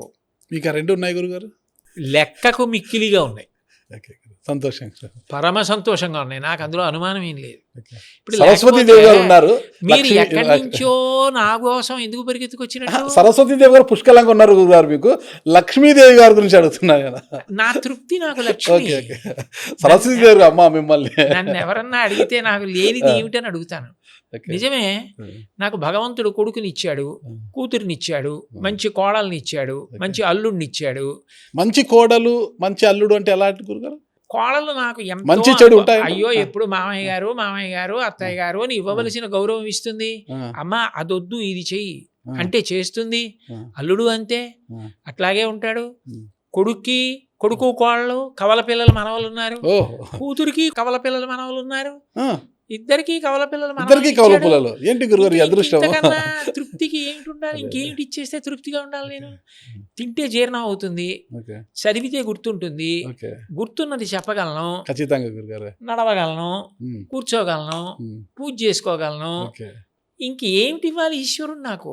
నన్ను తీసుకెళ్లి రాష్ట్రపతిని చేయాలా, ప్రధానమంత్రిని చేయాలా? ఎందుకు నాకు? ప్రభుత్వ సలహాదారుని చేశారు గురుగారు, మంచి నేర్పించామని, అది చాలా గురుగారు. నాకు ఏది ఉందో అది నాకు పరమతృప్తి కారణం. నాకు అసంతృప్తి పడడానికి ఈశ్వరుడు ఏమీ ఇవ్వలేదు. ఓకే, కాబట్టి నాకన్నా లక్ష్మీవంతుడు ఎవరండి? నేను మహాశ్రీమంతుడిని. చాలా సంతోషంలో చాలా శ్రీమంతులు, ఆరోగ్యంలో చాలా శ్రీమంతులు మీరు గురుగారు. ఆ రెండు ఉంటే అన్నీ ఉన్నట్టే గురుగారు. సంతోషము ఆరోగ్యము రెండు ఉన్నాయంటే మనం నిజంగా శ్రీమంతులమే. లక్ష్మీ కటాక్షం మన పైన ఉన్నట్టే గురుగారు. సార్ గురుగారు, మనం పురాణాలను మనం తీసుకుంటే ఋషులు హిమాలయాల్లో తపస్సు చేశారు, అక్కడ తపస్సు చేసి విన్నాం కూడా, చదువుకున్నాం కూడా, మనం పురాణాలు చదువుకున్నాం కాబట్టి. అంటే అప్పట్లో వాళ్ళు ఒక దేవుణ్ణి ఆరాధిస్తూ తపస్సు చేసే దేవతలు ప్రత్యక్షం అయ్యేవారు, వాళ్ళకు వరాలు ఇచ్చేవారు అనేవారు. అది పురాణాలు మనం చదువుకున్నాం, అంతవరకు చదువు. ఈ జనరేషన్లో కూడా, ఈ కలియుగంలో కూడా మనము అలా వెళ్ళి హిమాలయాలకు అక్కడ వెళ్ళి తపస్సు చేసి దేవుడు ప్రత్యక్షం అవుతాడా గురుగారు? అది నమ్మచ్చా? నేను మీకు ఒకటి చెప్తాను చూడండి. తపస్సు అన్నది ఒక సాధనం. ఓకే, తపస్సు ఉండవలసిందే. అయితే ఇప్పుడు మీరు చెప్పిన పద్ధతి ఉందే, అది అన్ని వేళలా అందరూ అట్లాగే చెయ్యాలి అని లేదు. ఎందుకంటే భగవద్గీతలో తపస్సు అంటే ఏమిటో కృష్ణ భగవానుడు చెప్పాడు. అందులో చాలా స్పష్టంగా చెప్పాడు. శరీరంతో చేసే తపస్సు ఏమిటో చెప్పాడు, వాక్కుతో చేసే తపస్సు ఏమిటో చెప్పాడు, మనసుతో చేసే తపస్సు ఏమిటో చెప్పాడు. చెప్పినప్పుడు అందులో ఒక విషయం స్పష్టంగా, దేవ గురు ద్విజన్మ ప్రాజ్ఞపూజనం శౌచమార్జవం బ్రహ్మచర్యమహింసాచ శారీరం తప ఉచ్యతే అన్నాడు. పెద్దలని సేవించడం, భగవత్పూజ చేసి భగవంతుడికి కృతజ్ఞత చెప్పడం, మనం 10 మందికి ఉపకారం చెయ్యగలగడం, బ్రహ్మచర్యం పాటించడం, శౌచం అంటే ఎప్పుడూ మంచి విషయాలు ఆలోచించి మనసు పరిశుభ్రంగా ఉంచుకోవడం, శరీరాన్ని శుభ్రంగా ఉంచుకోవడం, లోపల ఎట్లా ఉన్నానో అట్లాగే పైకి మాట్లాడడం, కపట బుద్ధి లేకుండా ఉండడం, ఇదంతా శరీరానికి సంబంధించినటువంటి తపస్సే అన్నాడు. ఇప్పుడు ఇది చేయడానికి అరణ్యం ఎందుకండి?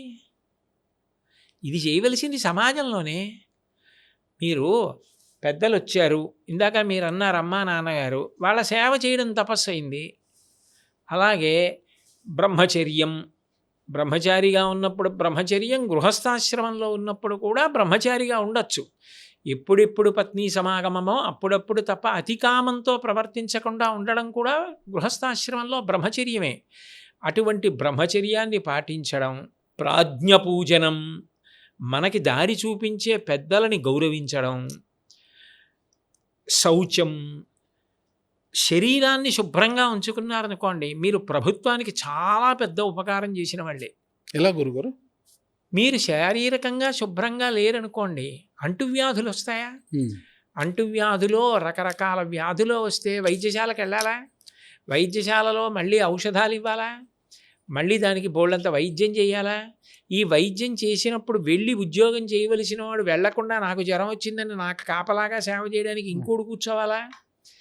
నేను వెళ్ళడం మానేసి నేను ఇంట్లో కూర్చోవాలా? నేను వెళ్ళనందుకు కార్యాలయంలో పని పాడైపోయిందా? మరి ఇన్ని పాడైపోకుండా ఉండాలి అంటే ప్రభుత్వం, ప్రజలు అందరూ సంతోషంగా ఉండాలి. అంత వైద్యం మీద ఖర్చు జరగకుండా ఉండాలంటే శరీరాలు శుభ్రంగా ఉంచుకున్నాం అనుకోండి, అసలు చాలా వ్యాధులు రావు. కరోనా వచ్చి వెళ్ళిన తర్వాత అందరినీ చేతులు కడుక్కోండి, కాళ్ళు కడుక్కోండి, శానిటైజర్లు వాడండి, ఇవన్నీ ఒకప్పుడు భారతదేశంలో ఉన్నవే కదా. కాబట్టి శౌచం, శరీరం శుభ్రంగా ఉంచుకో. శరీరం ఒకటి శుభ్రంగా ఉంటే సరిపోదు, మనసు కల్మషభూయిష్టం కాకుండా చూసుకో. చూడకూడనివి చూస్తే ఉద్వేగపడతావు, వినకూడనివి వింటే ఉద్వేగపడతావు, ముట్టుకోకూడనివి ముట్టుకుంటే ఉద్వేగపడతావు. నియంత్రించుకో. మంచి విషయాలు చదువుకో, ప్రశాంతంగా ఉంటావు. మంచి సంగీతం విను, ప్రశాంతంగా ఉంటావు. అనుద్వేగకరం వాక్యం సత్యం ప్రియహితం చయత్. స్వాధ్యాయాభ్యసనం చైవ వాంగ్మయం తప ఉచ్యతే. భగవంతుడు 84 లక్షల జీవరాశులలో మనిషికి తప్ప ఎవ్వరికీ మాట ఇవ్వలేదు. ఆ మాట 10 మందికి శాంతి కలిగే మంచి మాటలు మాట్లాడు.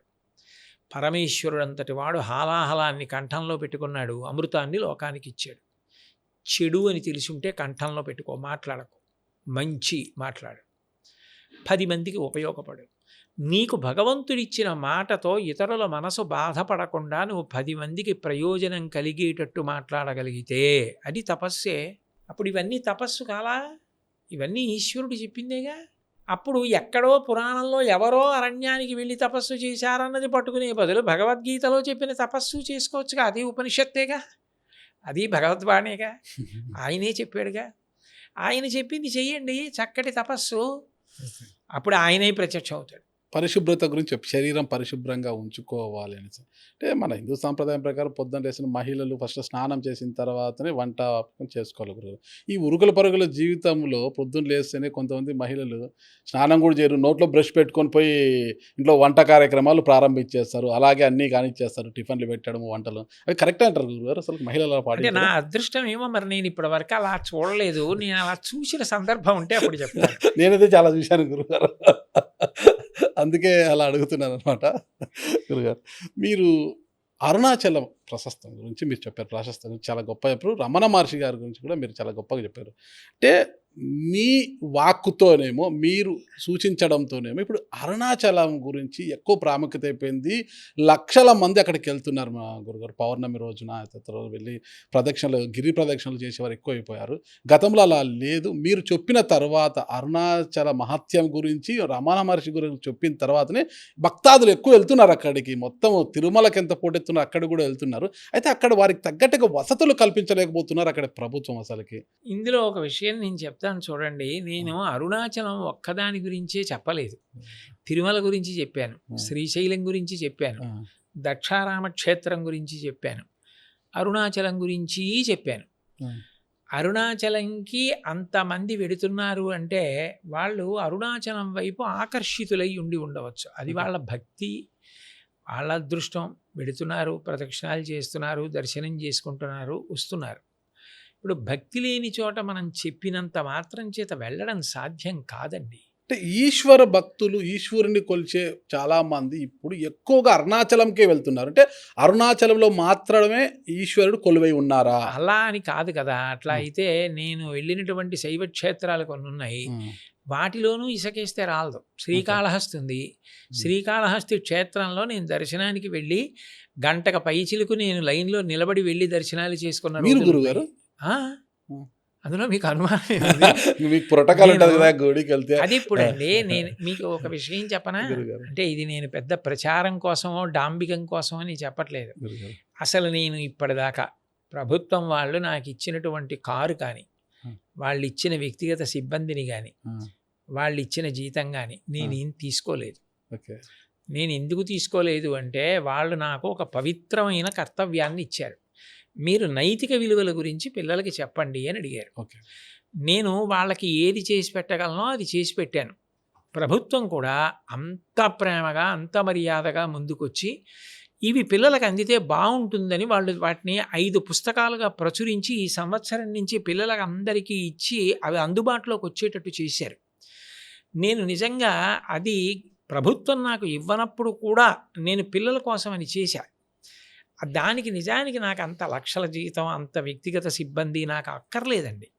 అందుకని నేను ఎంతో ప్రేమగా చెప్పా, ఇవన్నీ నాకు అక్కర్లేదండి, ఇవి లేకుండానే నేను చేసి పెడతాను అని చెప్పి నేను చేసి పెడుతున్నాను వాళ్ళకి. అంటే జీతం తీసుకోవట్లేదు గురుగారు? నేనేం తీసుకోలేదండి. ఓకే. నేను ప్రభుత్వ వాహనము, సిబ్బంది అలా నేను ఏం లేదు. కారు కానీ లేకపోతే వ్యక్తిగత సిబ్బంది కానీ, నాకంటూ ఒక కార్యాలయం సిబ్బంది కానీ PA అలా నేనేం ఏం లేదు. తీసుకోలేదు. నేను ఈ పూర్వం కాగంటి కోటేశ్వరరావు ఎలా ఉన్నాడో ఇప్పుడు అలాగే ఉన్నాడు. మరి మీ జీతం ప్రభుత్వానికి ఇచ్చేస్తారు. అసలు నేను అది తీసుకుంటే కదా మళ్ళీ ఎవరికన్నా అంటే ఇవ్వడం. అదే జీతం తీసుకుని ఏదైనా అనాథ శరణాలయం అలా ఎవరికైనా ఇచ్చేయచ్చు కదా. ఎందుకు అది? ఆ. నేను నాకు ఏది చేస్తే తృప్తో అది నాకు ఓకే. అవసరం. ఓకే. ఇప్పుడు పిల్లలకి ఇది చేసి పెట్టడానికి నాకు అంత అవసరం లేదనిపించింది. ఒకవేళ నేను రేపు నిజంగా నా వ్యక్తిగతమైన డబ్బు చాలా ఖర్చు పెట్టి తిరగవలసి వచ్చిందనుకోండి, ఏదన్నా ఇదే ప్రభుత్వ కార్యకలాపాల మీద తిరగవలసి వస్తే అప్పుడు అబ్బో చాలా ఖర్చు పెట్టవలసి వస్తుంది నా వ్యక్తిగత ధనాన్ని అని అప్పుడు నేను జీతం ఒక నెల తీసుకుంటే తీసుకోవచ్చు. ఓకే. కానీ ఇప్పటి వరకు నేను చేసిన దానికి అంత అవసరం జీతాలు తీసేసుకొని, కార్లు తీసేసుకొని, వ్యక్తిగత సిబ్బందిని తీసేసుకొని చేయవలసినంత అవసరం లేదని నాకు అనిపించింది. భగవంతుడి దయ వల్ల అలా చేశా. వాళ్ళు కూడా పాపం అంత సంతోషించారు. వాళ్ళు కూడా ప్రభుత్వ శాఖలకి సంబంధించిన వాళ్ళు అంత సహకరించారు. కార్యదర్శులు వాళ్ళు అందరూ కూడా అట్లాగే వాళ్ళ ఆ పుస్తకాలన్నీ ప్రింట్ చేయించారు. ఈ సంవత్సరం ప్రారంభం అయ్యేటప్పటికీ పిల్లలకు అందించారు. వాళ్ళ పూనిక కూడా ఆ విషయంలో మంచిదే. నాకు కావలసింది ఒక్కటేనండి, బతికినన్నాళ్ళు బ్రతకం కదా, ఉన్న జీవితం తక్కువ, బహుశా ఆడుతున్నది ఆఖరి 10 hours. అది పిల్లలకి పెద్దలకి 10 మందికి నా జీవితం పనికొస్తే నాకు అంతకన్నా తృప్తి ఇంకేం ఉండదండి.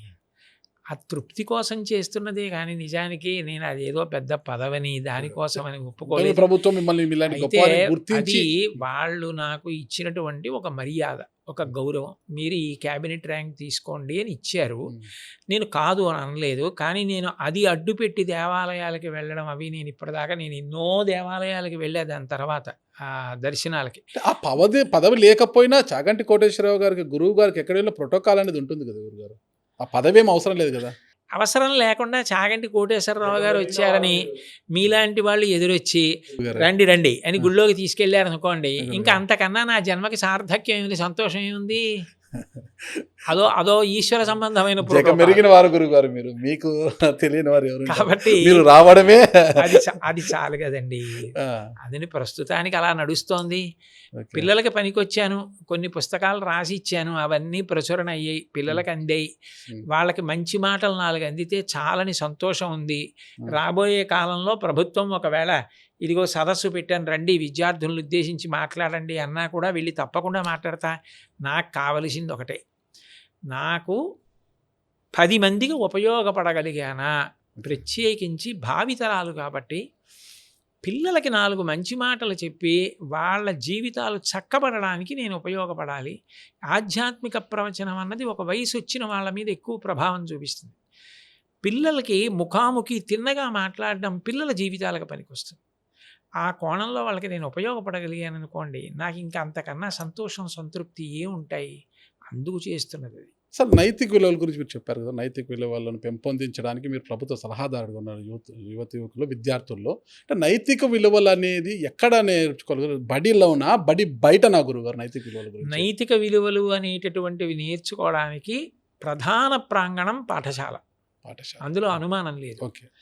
కానీ ఇంటి దగ్గర నుంచి నైతిక విలువల కొరకు వాతావరణం ప్రతి చోట అట్లా ఉండవలసిందేనండి. అందులో ఇప్పుడు నేను ఇలా నడిచి వెడుతున్నాను అనుకోండి, ఓ పెద్ద గులాబీ పువ్వు అక్కడ అడ్డంగా ఉందనుకోండి, నేను దాన్ని దాటి వెళ్ళిపోను. నేను ఆ గులాబీ పువ్వుని తీసేసి కాస్త ఓ చాటుగా ఎవరు తొక్కని చోట పెట్టి వెళ్ళిపోతాను.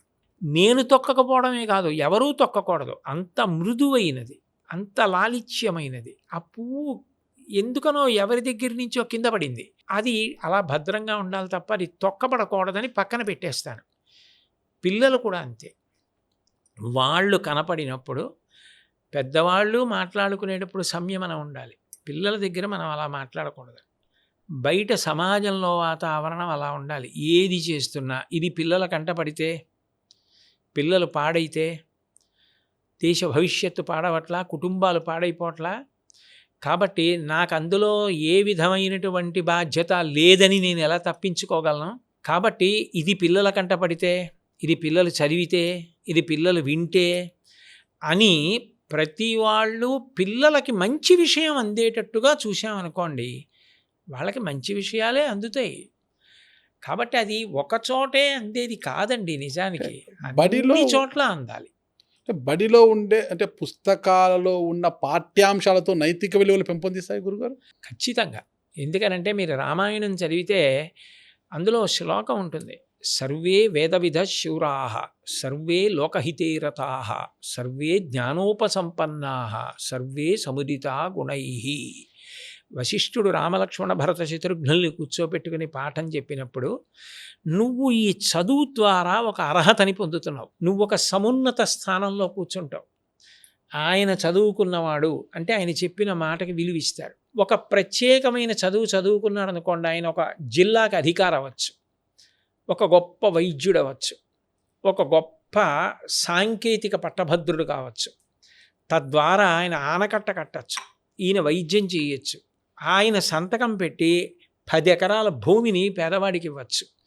చదువుతో పాటే నీకు చదువు తెస్తున్న ఈ అధికారం ఉందే, ఈ అర్హత ఉందే, దీన్ని సమాజం కోసం వాడాలి తప్ప ఈ అర్హతని నువ్వు నీ స్వప్రయోజనానికి వాడుకోకూడదు. అంతకన్నా పాపం ఇంకొకటి లేదు. నీకు చదువు ద్వారా సంక్రమిస్తున్న ఈ అర్హత గురువుల వలన సంక్రమిస్తోంది. ఈ పాపం నాకు కూడా వస్తుంది నీలాంటి అయోగ్యుడికి చెప్పినందుకు. ఏ గురువు పాఠం చెప్తారా, ఇంత మహానుభావుడు వచ్చాడు అధికారి అని 10 మంది పొగిడేటట్టు బ్రతకరా? నువ్వు చదువుకుని ఈ స్థానంలోకి వెళ్ళి ఇంతమందికి ఉపయోగపడు. నీకు పాఠం చెప్పినందుకు, నా ఊపిరిని వాక్కుగా మార్చి నీకు చెప్పినందుకు నా జన్మ కూడా సార్థకం అవుతుంది అని గురువు చెప్పాడనుకోండి శిష్యుడికి, విద్యార్థి మీద అది ప్రభావం చూపిస్తుంది. అప్పుడు అది నైతిక విలువలు కాలేదా? అయింది కదా. కాబట్టి పాఠశాల ప్రాంగణం నైతిక విలువలు సంతరించుకోవడానికి చాలా చాలా ప్రధానమైనటువంటి కేంద్రం అవుతుంది. అక్కడే అసలు పిల్లలతో కలిసి జీవించడం, పక్క పిల్లవాడితో ఎట్లా ఉండాలి, ఉపాధ్యాయులతో ఎట్లా ఉండాలి, అన్ని విషయాలు పిల్లాడు ఎక్కువ గడిపేది సమయం అక్కడే కదండి. అక్కడే వాడు బాగా ప్రభావితుడు కావాలి. కరెక్టే గురుగారు మీరు చెప్పింది. కానీ ఇప్పుడు పోటీతత్వం ఎక్కువైంది, కార్పొరేట్ విద్య ఎక్కువ అయిపోయింది. ప్రభుత్వ పాఠశాలల కన్నా కార్పొరేట్ విద్య ఎక్కువ అయిపోయింది. ఎన్ఐటీలంట, ఐఐటీలంట, నీట్లంట, ఇలా చాలా వచ్చేలకి ఎంతున్నా కూడా వాళ్ళని బట్టే చదువులు అయిపోయినాయి. ఏదో వస్తే వాళ్ళ కాలేజీకి ఫస్ట్ ర్యాంకులు రావాలి, ర్యాంకుల కోసం పోటీ పడే ఈ ప్రపంచంలో, ఈ ఉరుకుల పరుగుల చదువుల జీవితంలో నైతిక విలువలు ఎక్కడ వస్తాయంటారు? అక్కడ వాళ్ళ నైతిక విలువలు ఎలా పెంపొందించాలో చేస్తారు? చెప్తున్నది అదే కదా. చెప్పండి పాఠాలు. పాఠాలతో పాటుగా ఈ చదువుకుని నువ్వు పొందిన అర్హత సమాజ ప్రయోజనానికి పనికొచ్చేటట్టుగా నువ్వు చూడు అని చెప్పగలిగారనుకోండి. అంతకన్నా కావలసింది ఏంటి అంటే, నేను వ్యక్తిగతంగా ఒకరి గురించి చెప్పానని మీరు అనుకోకపోతే నేను మీకు ఒక విషయం చెప్తాను. చెప్పండి గురుగారు. మాకు కాకినాడ పట్టణానికి కార్తికేయ మిశ్రా గారని ఒక ఐఏఎస్ ఆఫీసర్ కలెక్టర్గా వచ్చారు. తెలుసు. అప్పటికి ఈ ప్రాంతం అంతా కూడా మంచినీళ్ళు లేవు.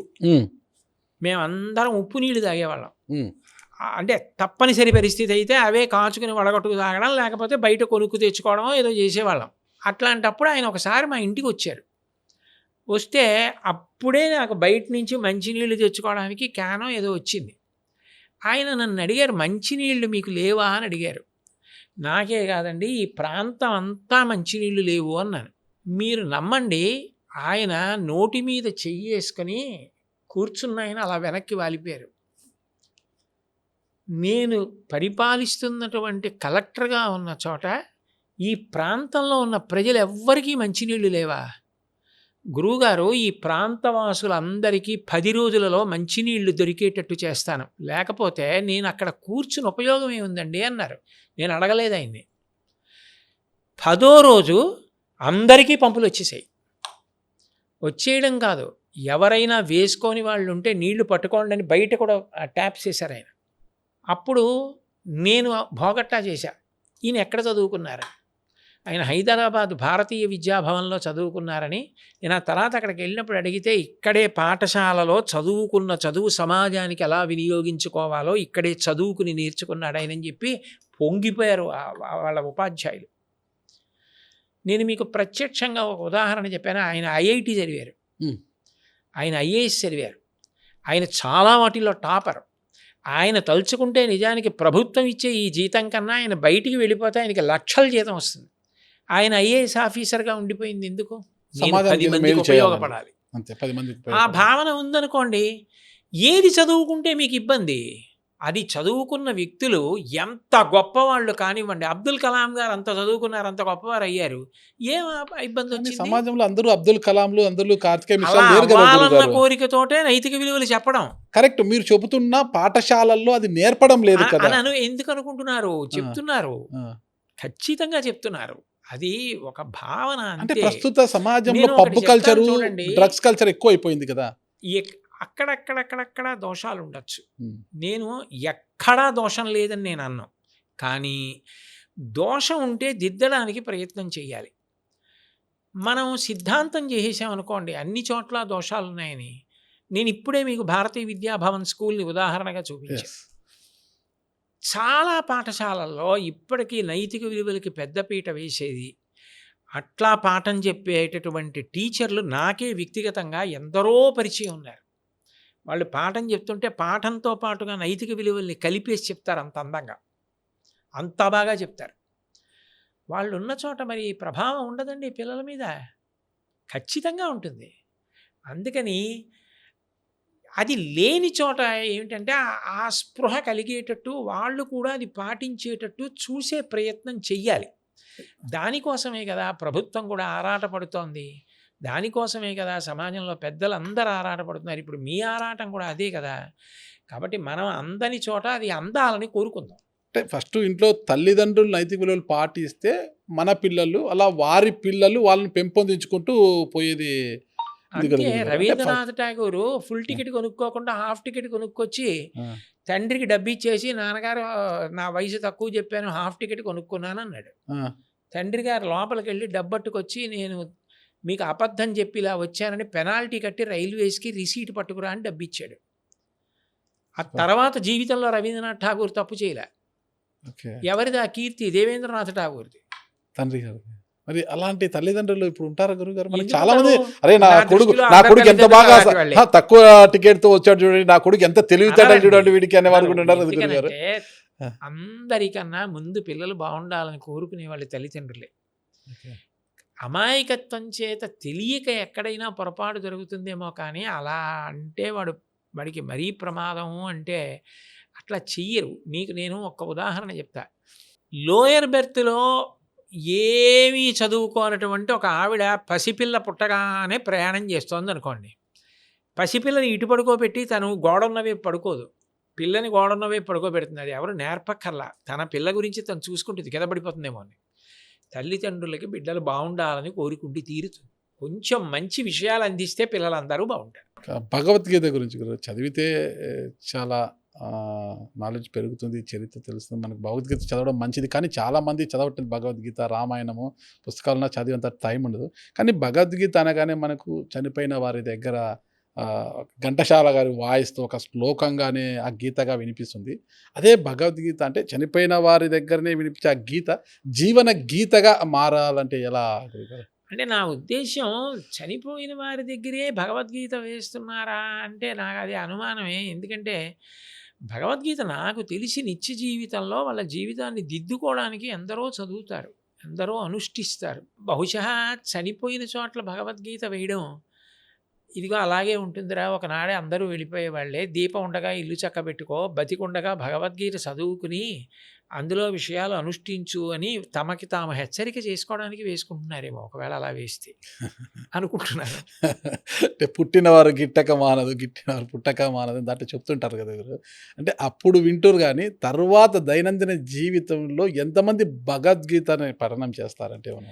చాలామంది చదువుతారండి నాకు ఓకే. తెలిసి, చాలామంది చదువుతారు. ఎందుకనంటే ఇప్పుడు నేను మీకు ఒకటి చెప్తాను. ఈ స్తోత్రం మీరు ప్రతిరోజు చదువుకుంటే ఉమ్, మీకు భగవంతుడు పుత్రపౌత్రాభివృద్ధినిస్తాడు, సమస్త సుఖములనిస్తాడు అంటే అది చదువుకోవడం ద్వారా మీరు ఒక ప్రయోజనాన్ని కోరుతున్నారు. భగవద్గీత అలా కాదు. భగవద్గీత అనేది ఆచరణాత్మకమైనటువంటి సిద్ధాంతం. మిమ్మల్ని మీరు ఎలా నిగ్రహించుకోవాలి, మీరు ఎలా ప్రశాంతంగా ఉండాలి. ఇందాక మీకు తపస్సు గురించి ఉదాహరణ చూపించాను. మీరు ఎప్పుడు లౌకికమైన విషయాల గురించి ఆలోచిస్తే ఎంత ప్రమాదంలోకి వెడతారు, మనసుని ఎలా తిప్పుకోవాలి, అసలు అన్నిటికన్నా బలమైనది ఏది, ఆ బలమైన మనసుని తిప్పడం ఎట్లా, ఈ పరిష్కారాలన్నీ భగవద్గీత చెప్తుంది. అందుకని భగవద్గీతని రోజు శాస్త్రంగా చదువుకుని దాన్ని నిత్య జీవితంలోకి అన్వయం చేసుకుని అనుష్ఠించేవారు ఎందరో ఉన్నారు. మహాత్మా గాంధీ గారి దగ్గర నుంచి దేశ విదేశాల దగ్గర నుంచి ఎందరో భగవద్గీతని చదువుకుంటారు, అనుష్ఠిస్తారు.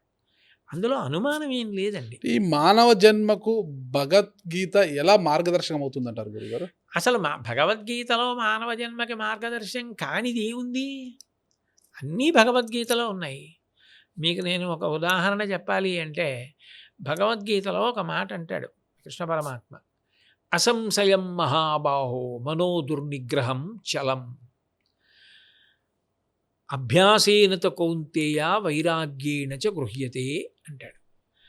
ఓ కౌంతేయ, ఓ అర్జున, నీకు సంశయం అక్కర్లేకుండా చాలా బలమైనది, చాలా తొందరగా కదిలిపోయేది ఏదో తెలుసా? మనసు. దాన్ని నియంత్రించాలి అంటే అకస్మాత్తుగా నియంత్రించడం సాధ్యం కాదు. నేను పూజ చేస్తుంటే మనసు ఎక్కడికో వెళ్ళిపోతుంది, కరెక్ట్ గురు. యాంత్రీకరిస్తుంది.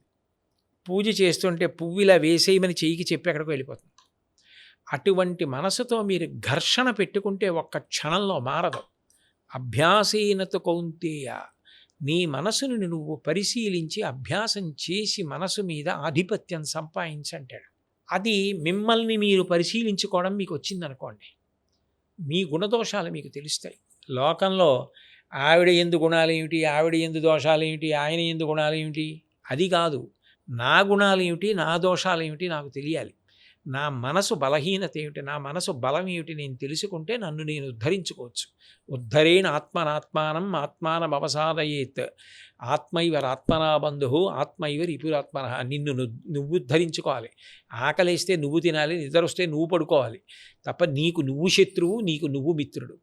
నిన్నెవరో ఉద్ధరించరు, నువ్వు మంచి చేసి ఉద్ధరించుకోవాలి. నీ మనసుని పవిత్రం చేసుకో. అవన్నీ మనిషికి పనికొచ్చేవి కావండి. మనిషికి శత్రువు అంటే ఎవరు అంటారు గురుగారు? తనకి తానే శత్రువు గీత ప్రకారం. ఓకే. నేను కేవలం అప్పటికి ఆ ఇంద్రియ సుఖం తీరిపోతే చాలనుకుని శాస్త్రం వదిలేసి, మర్యాద వదిలేసి, ధర్మం వదిలేసి తిరిగితే నాకు నేను బరువు, 10 మందికి బరువు. నా గురించి ఆలోచించడం కాదు, 10 మంది గురించి ఆలోచించి బ్రతికిన బ్రతుకు బ్రతుకు. ఆయన ఎవరో సినిమాకి అయినా చాలా గొప్ప మాట అంటాడు, తనకు తాను సుఖపడితే తప్పు కాకున్నా తన వారిని సుఖపెడితే ధన్యత ఓ నాన్న అన్నాడు ఏదో పాటలో.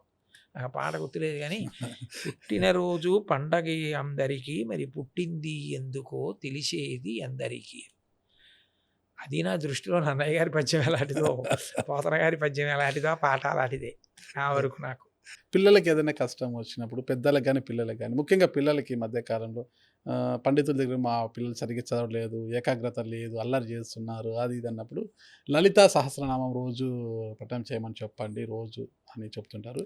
ఇది రోజు కొంత పెరుగుతోంది, లలితా సహస్రనామం పఠించడం అనేది రోజు కూడా పెరుగుతుంది కూడా. లలితా సహస్రనామం చదవడం వల్ల రోజు వల్ల వేయడం, రోజు పఠనం చేయడం వల్ల కలిగే ప్రయోజనాలు ఏమంటారు అసలుకి? లలితా సహస్రం చదవడం అనేటటువంటి దాంట్లోనే మీకు తెలియకుండానే మీకు ఏకాగ్రత బాగా ఏర్పడుతుందండి.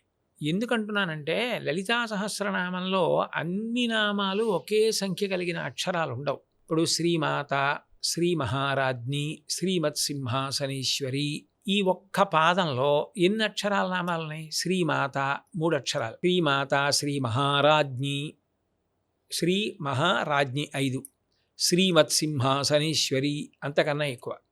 ఒక్కొక్కసారి 16 అక్షరాలు నామం అంతా కలిపి ఒకే 16 అక్షరాలు ఒకటే నామం వస్తుంది. కామేశ్వర ముఖాలోక కల్పిత శ్రీ గణేశ్వర, కామేశబద్ధ మాంగళ్య సూత్ర శోభిత కంధర. దాన్ని మీరు మధ్యలో ఆపారనుకోండి, అనుష్టుప్ ఛందస్సు విష్ణు సహస్రం ఆపినట్టు 8 అక్షరాల దగ్గర ఆపారనుకోండి, వ్యతిరేక అర్థం వస్తుంది మధ్యలో దీర్ఘం తీస్తే. అప్పుడు మీరు చదువుతున్నప్పుడు ఇక్కడ 3 అక్షరాలు, ఇక్కడ 5 అక్షరాలు, ఇక్కడ 4 అక్షరాలు, ఇక్కడ 1 అక్షరం, ఇక్కడ 2 అక్షరం, ఇది 16 అక్షరాలు అన్నప్పుడు మీరు దానికి తగినట్టు ఊపిరి తీసి మధ్యలో విరవకుండా దీర్ఘాలు తీయకుండా అలాగే చదవడం అలవాటైంది అనుకోండి, మీకు ఏకాగ్రత వచ్చిందా లేదా? వచ్చిందా? వచ్చింది. అప్పుడు పిల్లలకి ఏ ఏకాగ్రత ఏర్పట్టలేదంటున్నారో అది ఏర్పడడానికి అది కారణమైందా? కరెక్ట్. 2, మీకు ధారణ, జ్ఞాపకం ఉండడం. లలితా సహస్రంలో ఒక పెద్ద ప్రయోగం ఒకటి ఉంటుంది. అమ్మవారి యొక్క తల దగ్గర మొదలుపెట్టి ఆవిర్భావం చెప్తున్నాడు వ్యాసుడు. చెప్తూ ఏదో చిదగ్నికుండ సంభూత దేవకార్య సముద్యత ముద్యద్భాను సహస్రాభాహ చతుర్బాహు సమన్విత. ఆవిడ వస్తుంటే ముందు కాంతి వచ్చింది, 4 చేతులు వచ్చాయి, తల, కిరీటం, నుదురు, ముక్కు, బొట్టు, కనుబొమలు, కళ్ళు, పెదవులు, నోరు, గడ్డం, కంఠం, కామేశబద్ధ మాంగళ్య సూత్రశోభిత కంధర. తర్వాత ఆ అమ్మవారి యొక్క వక్షస్థలం, అమ్మవారి యొక్క నాభి, అమ్మవారి యొక్క ఊరువులు, కామేశజ్ఞాత సౌభాగ్యమార్దవోరుద్వయాన్విత. అలా ఊరువుల దగ్గర నుంచి మోకాళ్ళు, చిట్ట చివరికి పాదాలు, పాదాల దగ్గర బొటన వేలికున్నటువంటి గోరు, కరాంగుళి నఖోత్పన్న నారాయణ దశాకృతి, చేతి వేళ్ళగోళ్ళు, ఇన్ని చెప్పాడా? అంటే నిజానికి మీరు కొంతకాలం అయిపోయిన తర్వాత మీకు ఆ స్తోత్రం వచ్చిందనుకోండి, మీరు అవి చదువుతూ అమ్మవారిని పైనుంచి కింద వరకు చూసేయచ్చు. అంటే ధారణతో పాటు దర్శనం అలవాటు అవుతోందా? ఇది మీకు చదువులోకి కూడా అన్వయం అయిపోయింది అనుకోండి, అప్పుడు మీరు చదివింది ధారణలోకి, చదివింది దర్శనంలోకి, చదివినది ఏకాగ్రతలోకి వెళ్ళిపోయింది అనుకోండి, ఇదే మందు అక్కడ పనిచేస్తుంది. పైగా ఈ అమ్మవారి అనుగ్రహమే అక్కడ పనిచేస్తుంది. కాబట్టి లలితా సహస్రం శాస్త్రీయంగా, సాంకేతికంగా చాలా గొప్పది కదా, ఆదరణీయం. సమాజంలో చాలా మందిని గమనిస్తుంటాం గురుగారు, చాలా మందికి దైవభక్తి ఎక్కువగా ఉంటుంది, దైవ చింతన ఉంటుంది. ఉదయం లేస్తే స్నానం ఆచరించి గుడులకు వెళ్ళి పూజ చేయడము, ఇంట్లో లేదా పూజ చేయడం, ఇదంతా పాటిస్తుంటారు. కానీ వాళ్ళు దైనందిన జీవితంలో నడవడిక మాత్రం మరోలా ఉంటుంది గురుగారు. అంటే ఇక్కడ దైవ చింతన ఎక్కువగా ఉంటుంది వ్యక్తిగా మాత్రము, కానీ నడవడిక మాత్రం మరోలా ఉంటుందన్నమాట. అంటే ఇలాంటి వారికి ఎంత ఉదయం లేసి ఎంత దైవ చింతనతో ఉన్నా, దైవుని ఆరాధించినా కూడా మంచి జరుగుతుందంటారు గురుగారు? అంటే నేను ఇందులో మీకు గంభీరమైన ఒక కోణం చెప్తాను గురుగారు. ఒక్కొక్కడు చూడండి, అసలు భగవద్భక్తి, పాపాలు, పుణ్యాలు, దేవుడు, పక్కవాడిని పట్టించుకోవడం ఏమీ ఉండదు, వాడు చాలా ఐశ్వర్యవంతుడిగా ఉంటాడు.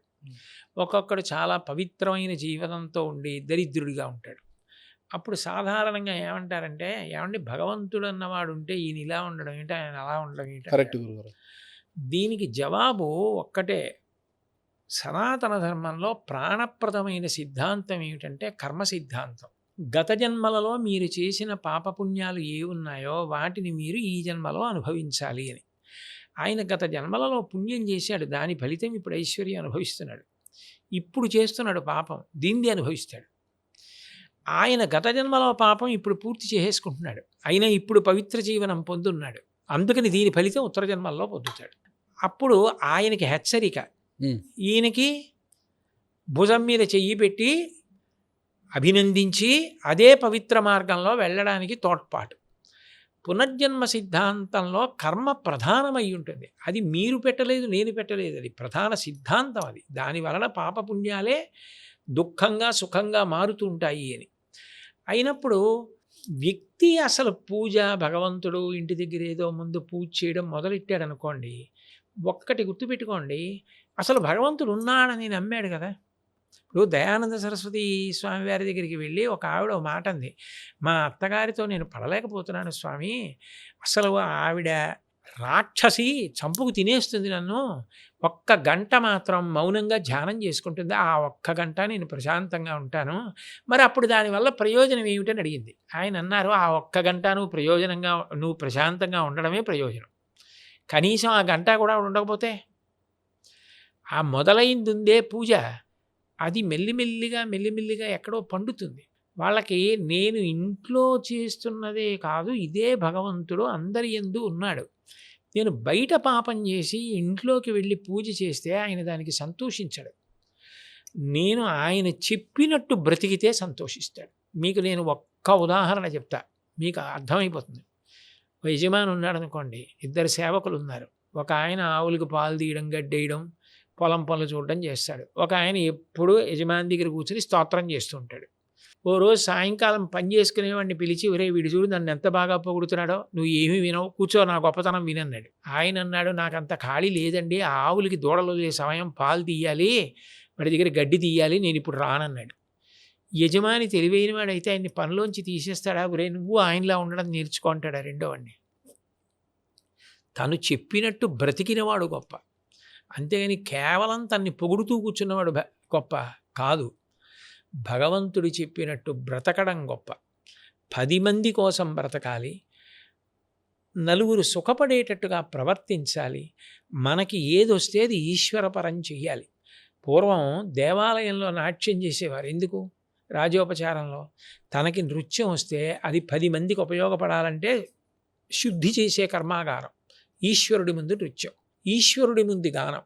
అందుకే గీతం శ్రావయామి వాద్యం ఘోషయామి, అక్కడ వాద్యం వాయించేవారు, అక్కడ వ్యాకరణం చెప్పేవారు, అక్కడ పాఠం చెప్పేవారు, డబ్బుంటే అక్కడ ఇచ్చేస్తే ప్రసాదంగా అందరికీ పెట్టేవారు, అక్కడ ఒక కళ్యాణ మంటపం కట్టి అందరికీ ఇచ్చేవారు. ఎందుకని? దేవాలయం ద్వారా సమాజానికి సేవ చేసేవారు. ఇది ఒకనాడు మొదలుపెట్టినవాడు ఏదో ఒకనాటికి పెరుగుతాడు.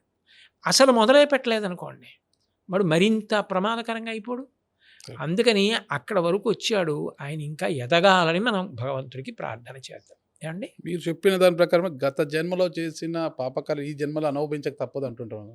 అంటే ఈ జన్మలో దైవ చింతనతో ఉంటూ ఈ జన్మలో మనకు దైవ కార్యాలు మంచి అన్నదానాలు ఇట్లా చేసుకుంటే గత జన్మ పాపకర్మాలన్నీ తొలగిపోతాయంటారు గురుగారు? తొలగిపోవడం అంటేనండి అలా ఉండదు. మనం ఈ జన్మలో చేసిన పుణ్యం పుణ్యమే, పాపం పాపమే. అయితే ఒకటి భయంకరమైన కర్మ ఏదో చేసి ఉండి ఈ జన్మలో వాడు భక్తితో ఉన్నాడు అనుకోండి, భగవంతుడు ఒరే ఇంత మార్పు చెందాడు, ఇంత పవిత్రంగా బతుకుతున్నాడు, ఏదో గత జన్మలో పాపం చేశాడని నేను వాడిని ఎందుకు కష్టపెట్టాలని ఆ పాపాన్ని తీసివేయగలిగిన వాడు భగవంతుడు.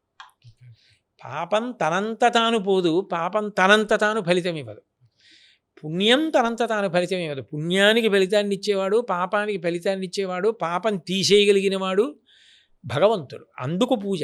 నైతిక విలువల గురించి ఒక మాట గురుగారు, నైతిక విలువలు ఎక్కువగా పెంపొందిస్తే నేర ప్రవృత్తి తగ్గుతుందంటారా? అంతే కదండి. ఓకే. నైతిక విలువలు అంటే ఏంటి? నీతి. ఓకే. రే నేను చేసింది ఖచ్చితంగా నేను అనుభవించవలసి ఉంటుంది, తప్పు ఇట్లా నేను ప్రవర్తించకూడదు, ఇది మనిషిగా నేను చేయవలసింది కాదనిపించింది అనుకోండి, అసలు అటువంటి విలువ ఒకటి మనసులో ఏర్పడుతుంది. అబ్రహాం లింకన్ గారు చిన్నప్పుడు దుకాణంలో టీ పౌడర్ అమ్ముతున్నాడు. ఆఖరణ చూసుకుంటే ఆయన దగ్గర డబ్బులు ఎక్కువ వచ్చాయి. ఆయన బాగా ఆలోచిస్తే ఒక ఆవిడికి తాను తక్కువ ఇచ్చానని గుర్తొచ్చింది. ఆయన చీకటి వేళ కొట్టు కట్టేసి ఆవిడ ఇంటికి వెళ్ళి ఆయన డబ్బులు ఇచ్చేసి వచ్చేసాడు. అందుకే అంత గొప్పవాడు అయ్యాడు. మీకు ఏ దేశంలో పుట్టాడు, ఆయన ఎవరు, ఇవన్నీ ఎందుకు? మంచివాడైతే మంచివాడని ఆలోచించాలంతే, అంతవరకే. మనిషి మనసు నిష్కల్మషంగా ఉండడం, కేవల స్వార్థ చింతన, ఎంతమంది ఏమైపోయినా నాకు అనవసరం, నేను బాగుంటే చాలు, అంతకన్నా రాక్షస ప్రవృత్తి లేదు. నేను కొద్దిగా నలుగుడు పడినా పర్వాలేదు, 10 మంది సంతోషిస్తే చాలు, అంతకన్నా దైవత్వం లేదు.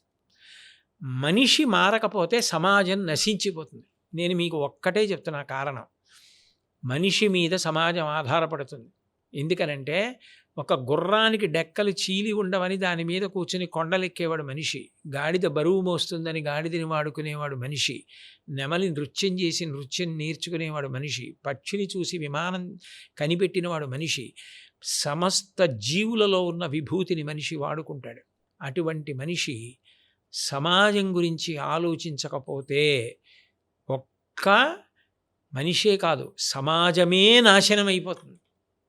ప్లాస్టిక్ కవర్లు విచ్చలవిడిగా పారేస్తే మనిషికే కాదు, అది తిన్న ఆవులు పోతున్నాయి, కుక్కలు పోతున్నాయి, ఆఖరికి చిన్న చిన్న మూతలు బిరడాలు తీయటి పదార్థం ఉంటే తినడానికి ముక్కులోకి పెట్టుకున్నటువంటి పక్షులు మింగి చచ్చిపోతున్నాయి. పర్యావరణం నాశనం అయిపోట్లా, విషమైపోట్లా. 10 మంది గురించి ఆలోచించి మారవలసిన వాడెవరు అంటే మనిషి. అలా మారవలసిన అవసరం మనిషికి ఉంది. దానికోసం నైతిక విలువలు అన్నవి ఎప్పుడూ చెప్పబడుతూనే ఉండాలి. మానవ జన్మ ఎత్తిన తర్వాత ఇదొక దాన ధర్మాలు అయితే చేస్తుంటారు, దానాలు ధర్మాలు చేస్తుండాలి. అంటే రక్తదానం అంటారు, ఆకలి వేసిన వాడికి అన్నం పెట్టడం కూడా అన్నదానం మంచిది అంటారు. మనం రోడ్డుపై వెళ్తున్నప్పుడు భిక్షగాళ్ళు వస్తుంటారన్నమాట, వాళ్ళంతా వికలాంగులు వాళ్ళు వీళ్ళు వస్తుంటారు, వాళ్ళకి దానం చేయడం మంచిది అంటారు. ఇలా ప్రతిదీ కూడా ఏ దానం చేసినా మంచిది అంటారు. ఇన్ని దానాల్లో ఏ దానం గొప్పదంటారు? అవయవ దానమా? అన్నదానమే గొప్పండి. ఎందుకనంటే అన్నదానం ప్రాణదానం. అన్నం లేకపోతే చచ్చిపోతాడు. ఆ సమయానికి మీరు అన్నం పెడితే ఇంకో రోజు బతుకుతాడు. కాబట్టి మీరు ఆయుర్దాయం ఇచ్చారా లేదా? ఆ తిన్న అన్నంతో ఆ బలంతో ఆయన ఏదైనా మంచి పని చేయొచ్చు. పొద్దున మా ఆవిడ పలహారం పెట్టింది కాబట్టి ఇప్పుడు నేను మాట్లాడుతున్నాను కదా. అది తినకపోతే ఏం మాట్లాడతాను, పడిపోతాను. కాబట్టి మీరు పెట్టిన అన్నంతో ఆయన మంచి పని చేశాడనుకోండి, మీరు ఆ మంచి పనికి కూడా కారణం అయ్యారా? పైగా మీరు లోకంలో ఏ దానం చేయండి, అమ్మయ్య నాకు తృప్తి అండి అన్న మాట అండవు. సువర్ణ దానం చేశారనుకోండి, మీరు 10 టన్నుల బంగారం ఇచ్చేసిన ఇంకొక తులం ఉంటే బాగుండండి అనొచ్చేమో, చెప్పలేము. కానీ అన్నదానం కడుపు నిండిపోయింది అనుకోండి, ఇంకా పెట్టండి అని ఎవడంటాం. ఇంకొద్దమ్మా చాలండి బ్రేవ్ మంత్రించి సంతోషంగా వెళ్ళిపోతాడు. ఉత్తర క్షణం సంతోషం కలుగుతుంది. నాకు చాలు అన్న మాట అనేది అన్నదానం విషయంలోనే. ప్రాణాలు నిలబడేది అన్నదానం విషయంలోనే. అన్నం వలనే శాంతి ధర్మం. అన్నం దొరకలేదనుకోండి నేర ప్రవృత్తి వస్తుంది. అన్నం దొరికిందనుకోండి వాడికి ఆకలి తీరితే వాడు నేను కూడా ఇలా 10 మందికి పెట్టేవాళ్ళ బతకాలనుకుంటాడు. అందుకే పూర్వం అన్నదాన సత్రాలు పెట్టి బాటసారులకి వాళ్ళకి అన్నం పెట్టి నేర ప్రవృత్తి పెరగకుండా చూసేవారు. ఇప్పుడు మా ప్రాంతంలో రాజ్యంలో కాశిరెడ్డి నాయన అనేది నిత్య అన్నదాన సత్రాలు ఎక్కడికి వెళ్ళినా ఇవాళ కూడా వాళ్ళు ఎక్కడ ఏ టైంలో వెళ్ళినా కూడా భోజనాలు పెడుతూనే ఉంటారు. ఇక్కడ డొక్కా సీతమ్మ గారు, డొక్కా సీతమ్మ గారు, ఓకే, వాళ్ళందరూ అంతే. అందుకని దానము, ఈ అన్నం పెట్టడం అనేది సనాతన ధర్మంలో అంతర్భాగం. అందుకే అసలు అతిథి లేకుండా అన్నం తినేవారు కాదు అప్పుడు.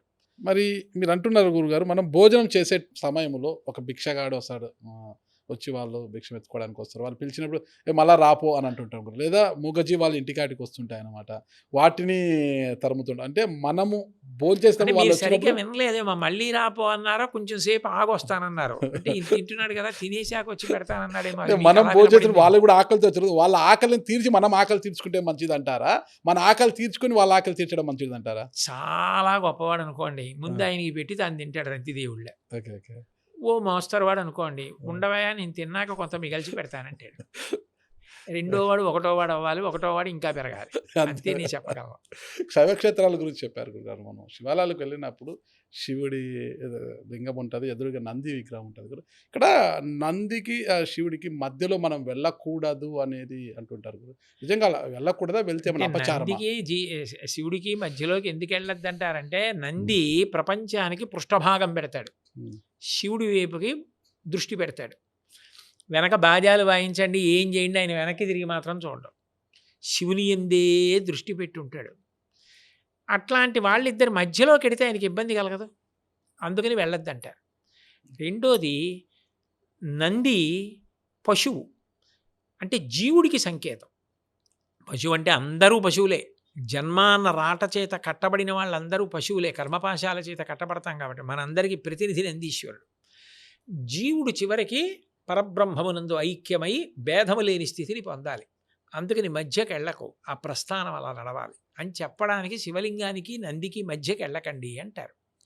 ఇప్పుడు అమ్మవార్లకు, గ్రామ దేవతలకు ఈ బలులు ఎక్కువైపోయాయి, జంతు బలి అనేది ఎక్కువైపోయింది కదా. ఇది కరెక్ట్ అంటారు? ఇప్పుడు తీసుకుంటే మనము కామాఖ్య అమ్మవారికి కూడా అక్కడ దున్నపోతులను బలిస్తుంటారు. మద్యం, మాంసం పెట్టి నైవేద్యం పెడతారంట అక్కడ. అవన్నీ కరెక్ట్ అంటారా గురుగారు?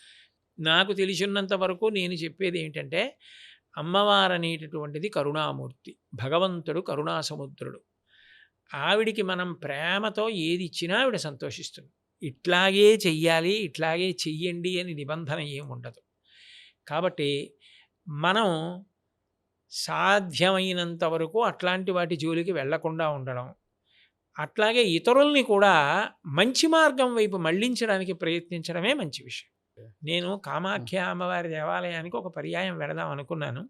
కానీ అప్పుడు నా భార్య ఆరోగ్య కారణాల రీత్యా అది మానస సరోవరం అవి వెళదాం అనుకుని వెళ్ళలేదు. ఆ తర్వాత నేను మళ్ళీ వెళ్ళడం నాకు కుదరలేదు. అందుకని నాకు అక్కడ జరిగే ఆచారకాండ గురించి నాకు అంత బాగా తెలియదు. తాను చూడనిది తాను ప్రస్ఫుటంగా తెలుసుకోని దాని గురించి తెలిసిన వాళ్ళ మాట్లాడడం అన్యాయం. నేను ఆ అన్యాయం చేయలేను, అందుకని వదిలేయండి. కాలాతీతమైంది గురుగారు. ఫైనల్గా ఒక చిన్న ఇది అష్టాదశ శక్తిపీఠాల గురించి ఒకసారి. అది చిన్నదేమిటండి. గురుగారు ఎన్ని శక్తిపీఠాలున్నా ఒకటి గుర్తుపెట్టుకోండి, అన్ని శక్తిపీఠాలే. మీరు ఎక్కడికి వెళ్ళినా ఎన్ని చూశామన్న దానికన్నా ఎంత భక్తిగా వెళ్ళి ఎక్కడ అమ్మవారిని ప్రార్థన చేసినా అదే అనుగ్రహం. ఈ మాట నేను చెప్పట్లేదు. సకృన్నత్వా నత్వా కథమివ సతాం సన్నిధదతే మధుక్షీరద్రాక్ష మధురి మధురీణాహ పణితయః అంటారు శంకరాచార్యులు వారు. మనం నిత్య జీవితంలో సాధ్యమైనంత వరకు తప్పులు చేయడాన్ని తగ్గించుకుంటూ 10 మంది గురించి బ్రతకడం అలవాటు చేసుకుంటూ మంచి మనసుతో మనం బ్రతికిన నాడు మీరు ఎక్కడికి వెళ్ళి ఒక్కసారి నమస్కరించిన సకృన్నత్వా నత్వా ఆవిడ ప్రీతి చెందుతుంది. అయితే ఓపిక ఉంది, ధనం ఉంది, ఆసక్తి ఉంది, ఆయన చేస్తున్నది తప్పేం కాదు. అన్ని చోట్లకి వెళ్ళి అమ్మవారి యొక్క శక్తిపీఠాలన్నీ దర్శనం చేద్దామని వెళ్ళాడనుకోండి, మంచిదే, చాలా సంతోషం, వెళ్ళి రావచ్చు. వెళ్ళొచ్చిన వాళ్ళు గుర్తుపెట్టుకుని పక్క వాళ్ళకి చెప్తే వాళ్ళు కూడా వెళ్ళడానికి మార్గదర్శనం అవుతుంది. సహజీవనాలు ఎక్కువైపోతున్నాయి. ప్రేమ పెళ్ళి ఎంత స్పీడ్గా ప్రేమించి పెళ్లి చేసుకుంటున్నారు, అంత వేగంగానే విడిపోయేవారి సంఖ్య కూడా పెరుగుతోంది ఇప్పుడు ప్రస్తుతం సమాజంలో. వీటి గురించి ఏం చెప్తారు? ఇప్పుడు అనారోగ్యం రాకుండా ముందు వ్యాయామం చేస్తున్నారా? రోజు పొద్దున్నే లేచి కాసేపు నడుస్తున్నారా? ఎందుకు? ఇప్పుడు నీకేం ఒంట్లో బాగుంది కదా, ఎందుకు ఈ నడక అని అడగరు. ఒంట్లో బాగుండడానికే నడక. రోగ నిరోధక శక్తి కోసం, సంధిబంధములు బాగుండడం కోసమే నడుస్తారు. ఎందుకురా నీ ఒంట్లో బాగుంది కదా, ఎందుకు ఇంత సాత్విక ఆహారం తింటావంటే, అనారోగ్యం రాకుండా ఉండడానికే సాత్వికంగా తింటున్నానంటాడు.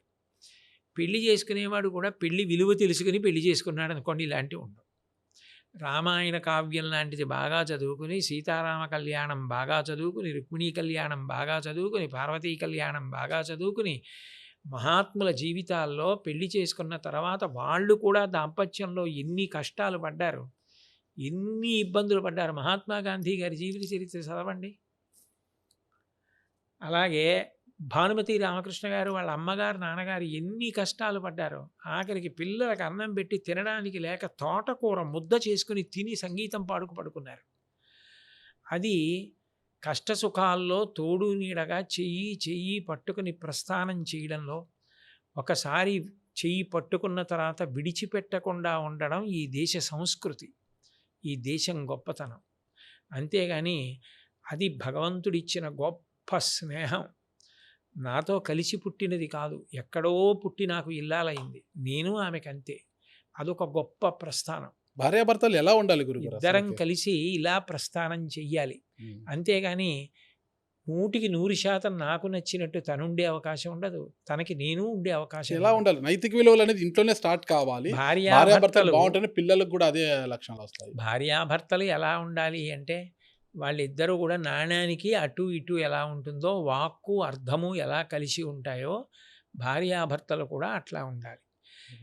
ఎప్పుడైనానండి భార్యాభర్తలే కాదు, నేను ఒక్కటి చెప్తాను, అవతల వారికి ఇది ఇష్టం ఉండదు అని మీకు తెలుసు అనుకోండి, మీకు తెలియకపోతే మీరు దాని గురించి మాట్లాడితే తప్పు కాదు.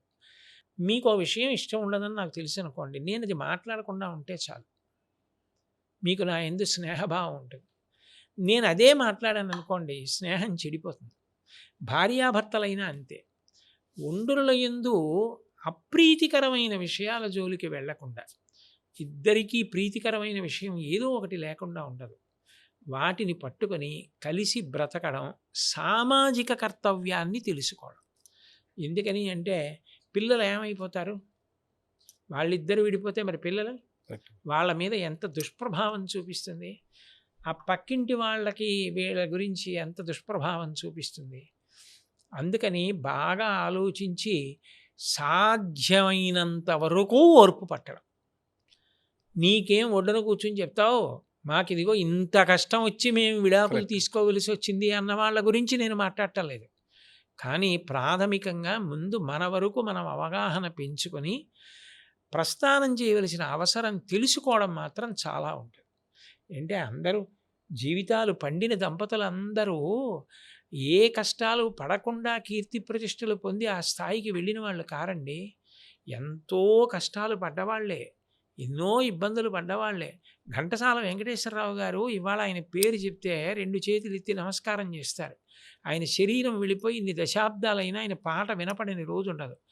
అట్లాంటి ఘంటసాల వెంకటేశ్వరరావు గారు పెళ్ళైపోయిన తర్వాత కూడా పానగల్ పార్కులో పడుకునేవారు. పెళ్ళైపోయి భార్య గారిని కాపరానికి తీసుకొచ్చిన తర్వాత ఇల్లు అద్దెకి తీసుకోగలిగారు. అన్ని కష్టాలు పడ్డారు ఘంటసాల గారు. అయితే ఆయన తన జీవితాన్ని పండించుకోవాలా, అమృతమయం చేసుకోవాలా. ఇప్పటికి ఘంటసాల గారి వర్ధంతి, ఘంటసాల గారి జయంతి మనం నిర్వహించట్లా. ఆ త్యాగరాజస్వామి జీవితంలో ఎన్ని కష్టాలు పడ్డారు, దీక్షితారు వారు ఎన్ని కష్టాలు పడ్డారు, మహాత్మా గాంధీ గారు ఎన్ని కష్టాలు పడ్డారు. ఆయన జీవిత చరిత్రలో స్వయంగా రాసుకున్నారు. తండ్రి గారు మృత్యు ముఖంలో ఉండి చనిపోవడానికి సిద్ధంగా ఉంటే నేను కామానికి వశుండయ్యాను ఆ రోజున, ఇప్పటికి నాకు తలుచుకుంటే సిగ్గేస్తుందని రాసుకున్నారు. ఉద్ధాన పతనాలు ఉంటాయి ప్రస్థానంలో, కానీ తెలుసుకుని ఒకరి చెయ్యి ఒకరు పట్టుకోవాలి. తట్టుకోలేక క్షణికావేశంలో బలవన్మరణాలకు పాల్పడుతున్నవారు అలా ఉండకూడదు. అక్కడే పరిణతి చాలా అవసరం. ఆ పరిణతి ఏర్పరచుకోవడానికే మంత్రభాగం వచ్చింది. ఆ పరిణతి ఉండాలి. ఉండకుండా